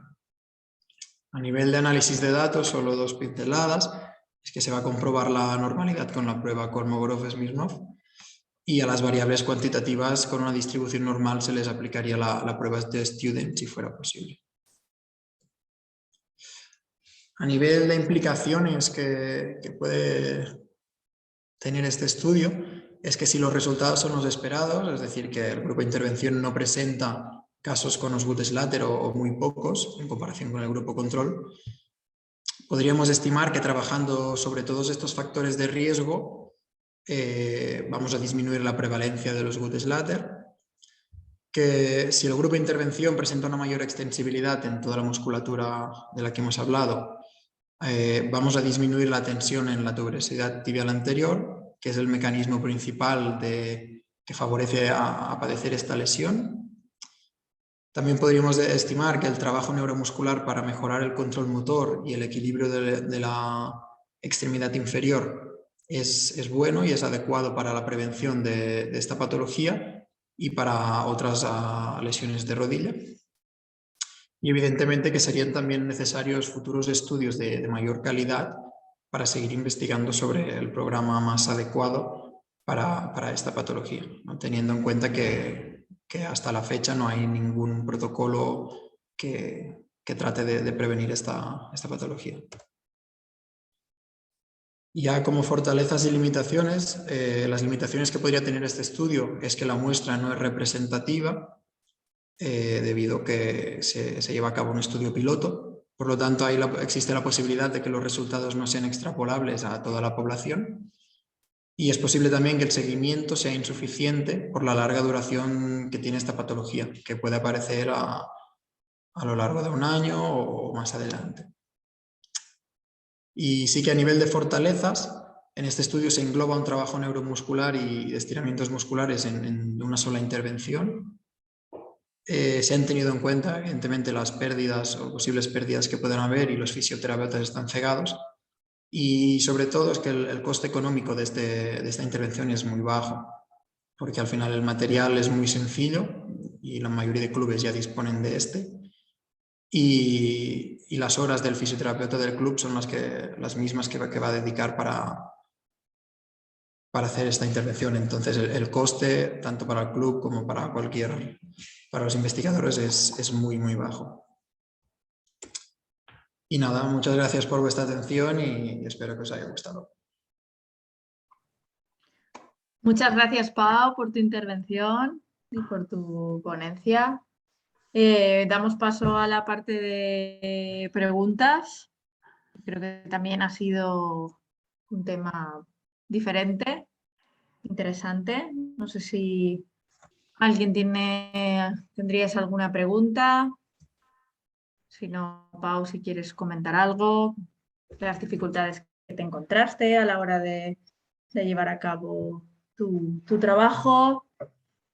Sí, bueno, lo más difícil, que es lo que también han comentado algunos compañeros, es la falta de estudios previos. Al final, Claro.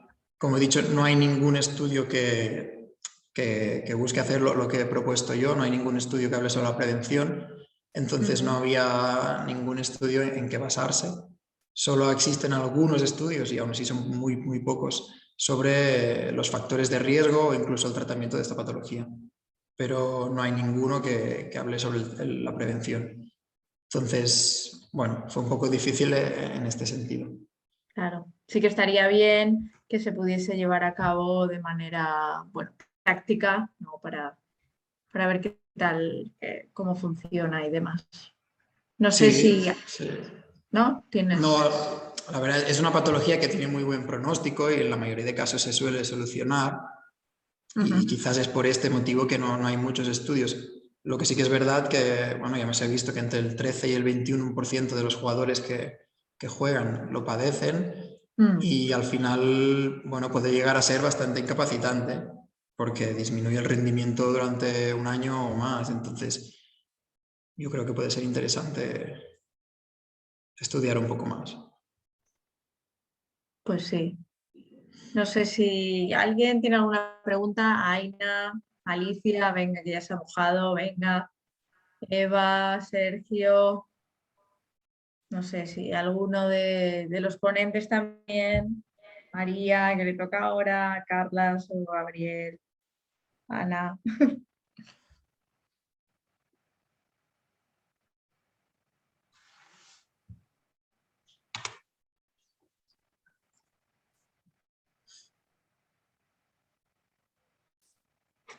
Si no tenéis ninguna duda, pues pasamos ya a la última ponencia, no sin antes dar las gracias a Pau por haber estado aquí con nosotros y por haber presentado su TFG. Y nada, muchísimas gracias. A vosotros. Vale, pues vamos con María Parra Alarcón, graduada en fisioterapia por la Universidad de Valencia, actualmente fisioterapeuta en Castor C, en Budapest. y bueno, se está formando en fisioterapia deportiva y en el embarazo. Entiendo que estás allí en Budapest. Y bueno, ella nos va a hablar sobre el deterioro físico a corto plazo tras cirugía laparoscopia de cáncer colorectal en pacientes mayores, un estudio prospectivo observacional. Así que nada, María. Vale, no sé si se ve y se oye o... Se ve, sí, si quieres lo que puedes hacer es ya ponerlo en presentación de diapositivas. Vale, ¿se ve? Sí, No sé. perfecto, Buah, es pues que aquí es María, un poco raro, eso se ve un poco raro. Vale, pues nada, cuando muchas quieras. gracias por invitarme y por la gente que está presente. Y nada, voy a dar paso al comienzo de la presentación de mi trabajo de final de grado, que titulado Deterioro físico a corto plazo tras cirugía laparoscópica de cáncer colorectal en pacientes mayores, un estudio prospectivo observacional, que fue dirigido y tutorizado por el doctor Joaquín Calatayud. Este es el índice de contenidos que vamos a seguir. Y para comenzar me gustaría decir que el cáncer colorectal es el segundo cáncer más diagnosticado en mujeres y el tercero en hombres, y que la edad de diagnóstico es cercana a los 70 años. La principal estrategia para abordar este cáncer es la intervención quirúrgica para reseccionar el tumor. Y dada la edad de diagnóstico en la que se diagnostica, se pueden prever unas comorbilidades y unos riesgos mayores asociados a la cirugía de este tipo de pacientes. Se ha demostrado que la capacidad funcional no se correlaciona con la edad cronológica, sino que es el estado físico, es decir, la masa muscular o las capacidades físicas del paciente, los que los va a determinar la participación de estos en las actividades de la vida diaria. ¿Qué ocurre? Que el cáncer acelera la sarcopenia y por tanto hay un mayor declive de la fuerza y masa muscular, por lo que la participación de estos pacientes en las actividades de la vida diaria podría verse influenciada. Se ha demostrado que la fuerza de agarre o hand grip es un indicador de la fuerza muscular general y que la fuerza de extensión de rodilla también se utiliza para detectar la pérdida de fuerza. ¿Qué ocurre? Que es muy importante tener en cuenta el hand grip, ya que está muy relacionado con comorbilidades, discapacidad, hospitalización, mortalidad. De hecho, se ha visto que un bajo valor en la fuerza de presión afecta negativamente a la mortalidad por cáncer. De hecho, se ve más acentuado en hombres con cáncer colorectal. Por tanto, el objetivo de nuestro estudio fue analizar la evolución de las diferentes variables de fuerza y resistencia muscular durante el preoperatorio y posoperatorio de la cirugía laparoscópica de cáncer colorectal. La hipótesis que se planteó fue que el deterioro físico sería evidente en todas las variables después de la cirugía. La metodología que se llevó a cabo fue la siguiente. El estudio se realizó en el Hospital Universitario Politécnic de la Fe en Valencia y se propuso a los pacientes con cirugía programada por cáncer colorectal, se les informó del estudio que se iba a llevar a cabo. Los criterios de inclusión fue que tuvieran una edad mayor o igual a 60 años y que fueran pacientes con cáncer colorectal programados para cirugía laparoscópica. Los criterios de exclusión fue que tuvieran un estado de salud que impidiera el ejercicio físico. Nuestro estudio fue aprobado por el Comité de Ética del Hospital y se adhirió a las directrices de STROBE. Además, todos los pacientes, antes de iniciar el estudio, firmaron el consentimiento informado. Se realizaron 3 mediciones, que una fue preoperatoria, la segunda medición fue a los 3 días tras la cirugía y la tercera medición un mes posoperatorio. De las variables que se registraron fue la fuerza de agarre con el dinamómetro manual Takei, la fuerza isométrica de miembros inferiores, en las que registramos tanto abducción como aducción de cadera, flexión y extensión de rodilla y dorsiflexión y plantiflexión de tobillo. Y también se registró el 30 segundos chair stand test, en el que registramos el número de repeticiones que realizaban los pacientes de sentarse y levantarse durante 30 segundos. Estas mediciones se realizaron siempre en el miembro dominante, se realizaron 3 pruebas de cada una y se realizaron durante 30 segundos de contracción y 3 segundos de contracción, y 30 segundos de descanso. Esto se realizaba en todas las pruebas a excepción del 30 segundos chair stand test, que se realizaba una única vez y al final de la prueba, ya que era el que más fatiga les ocasionaba.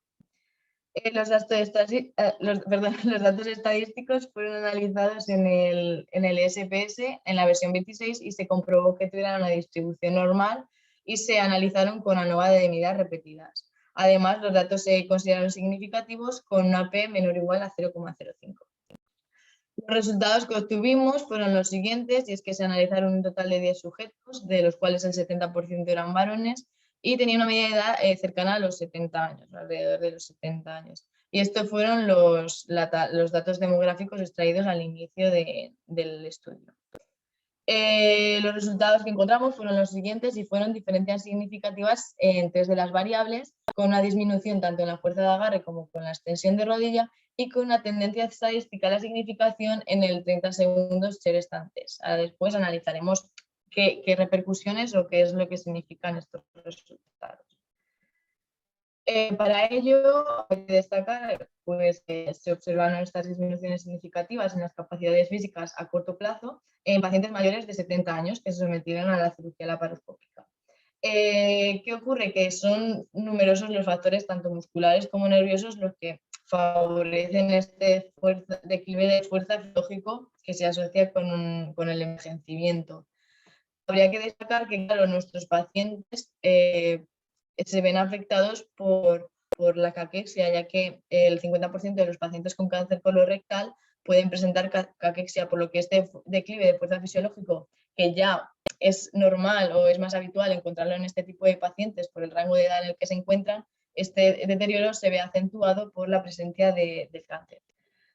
A pesar de que se ha demostrado en numerosas ocasiones que la cirugía laparoscópica tiene mejoras en cuanto a la pérdida de sangre, estancia hospitalaria e infección de la herida en comparación con otras operaciones abiertas y que por tanto disminuye los riesgos de complicaciones en el tipo de perfil de paciente que nosotros tenemos, que son pacientes ancianos o frágiles, sí que en nuestro estudio se ha visto una disminución de este rendimiento físico tanto en miembro inferior como en miembros superiores. Nuestro estudio está en la misma línea que el realizado en el de Carlson en 2019, en el que encuentran que hay una disminución del 38% de fuerza en los miembros inferiores a los 7 días. ¿Qué ocurre? Esta mayor disminución, porque en nuestro estudio, en este mismo valor, no llega a ser significativo, ya que obtuvimos una P igual a 0,06, pero sí que hay una disminución del 13,7%. Lo que ocurre y lo que podemos analizar en el estudio de Carlson incluyeron además cirugías abiertas y resecciones pancreáticas, por lo que cirugías más complejas y más lesivas, por así decir, este mayor declive se podría haber visto afectado por ello. Además, en nuestro estudio también se observó que los parámetros se recuperaban en las siguientes mediciones, es decir, fueron significativos los aumentos entre la primera y tercera medición y entre la segunda y tercera medición. Como hemos mencionado antes, nosotros también registramos la fuerza isométrica de extensión de rodilla, cosa que el estudio de Carlson no hizo, y observamos un deterioro significativo, con una disminución del 30% entre la primera y la segunda medición, entre preoperatorio y posoperatorio a los 3 días. Esto tiene gran importancia, ya que la debilidad de cuádriceps se ha visto que está relacionada con discapacidad funcional, mayores hospitalizaciones y pronta mortalidad. También fue significativa la disminución en la fuerza de hand grip, con una disminución del 15%, y hay diferentes estudios que demuestran que a partir de ciertos umbrales del valor de hand grip aumenta la mortalidad. Sin embargo, en todas nuestras mediciones la media de los valores de nuestros pacientes era mayor, por lo que se presupone un buen pronóstico y por tanto al estar por encima de los valores que se establecen en ese artículo se puede presuponer un buen pronóstico de nuestros pacientes. Pues bien, como hemos visto, se ven disminuciones tanto en miembro inferior como en miembro superior, tanto de un 30 como de un 15,6. Esto está un poco en línea del artículo de Rodaki, en el que se afirma que la disminución de fuerza normalmente es más significativa en músculos de tamaño mayor, como puede ser en los miembros inferiores. Además, esto tiene más importancia ya que la extensión de rodilla, que fue lo que nosotros analizamos, es más representativa del estado físico y por tanto puede un poco advertirnos sobre la futura funcionalidad que va a tener nuestro paciente en el futuro. Las limitaciones que podemos destacar de nuestro estudio es el tamaño de la muestra, fue una muestra muy limitada de 10 sujetos, porque se vio influenciada por la pandemia, porque obviamente fue un periodo, empezamos en septiembre, octubre, y hubo un periodo de tiempo que no dejaban ir al hospital, por tanto, era muy difícil hacerla, o sea, era imposible hacer las valoraciones. Además, la fuerza isométrica se registró en un solo miembro, por lo que si hubiéramos registrado ambos, quizá podría haber habido una visión más global del paciente, y no se realizó un seguimiento más a largo plazo de un mes, es decir, nuestra última medición se registraba al mes posoperatorio.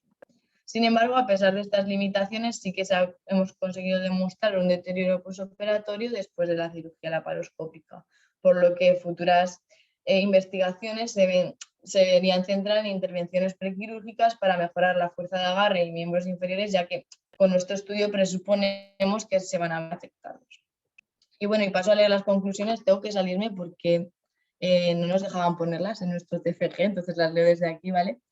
Y la primera sería que tras la cirugía laparoscópica en pacientes mayores de 60 años con cáncer colorectal, se reduce de forma temprana la fuerza de agarre, la extensión de rodilla y se ve influenciada negativamente la prueba de 30 segundos antes. La segunda, los pacientes recuperan los valores posoperatorios al haber sido intervenidos.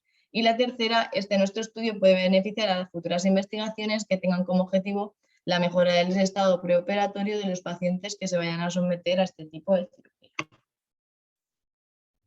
Y con esto termino y nada, daros las gracias y espero que os haya gustado. No sé si se me oye. Sí, muchísimas gracias, María. Muchas gracias por tu trabajo y tu ponencia. También es un tema también bastante bueno, importante y necesario de conocer.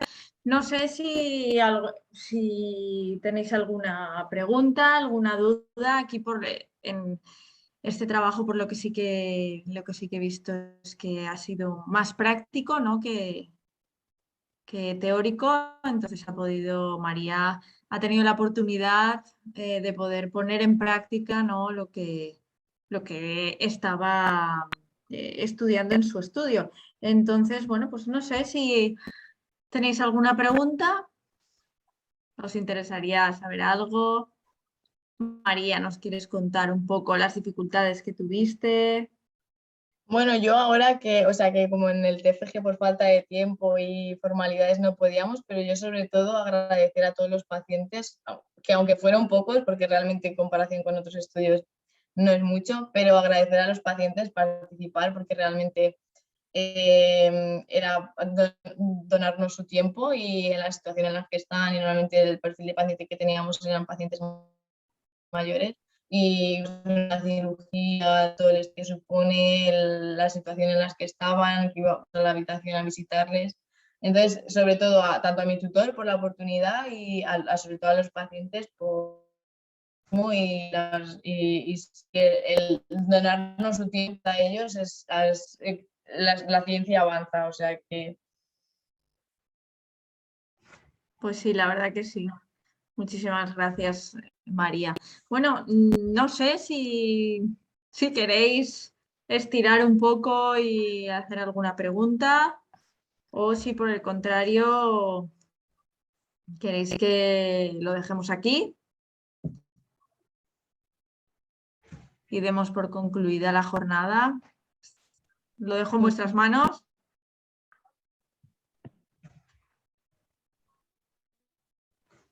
Ay, yo no sé ya cómo quito esto. Ah, tranquilo. Mira, ya está. Ah, perfecto, gracias.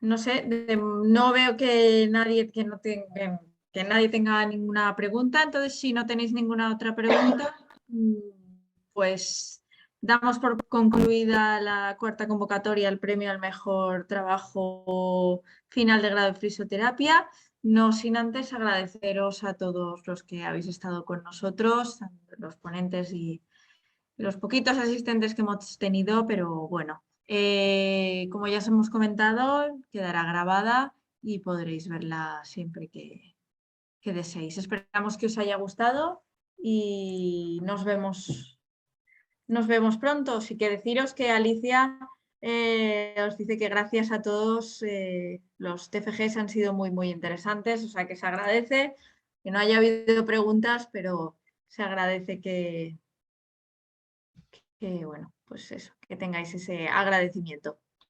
Vale, así que desde Fisiofocus agradeceros vuestra participación a todos y nos vemos en la próxima.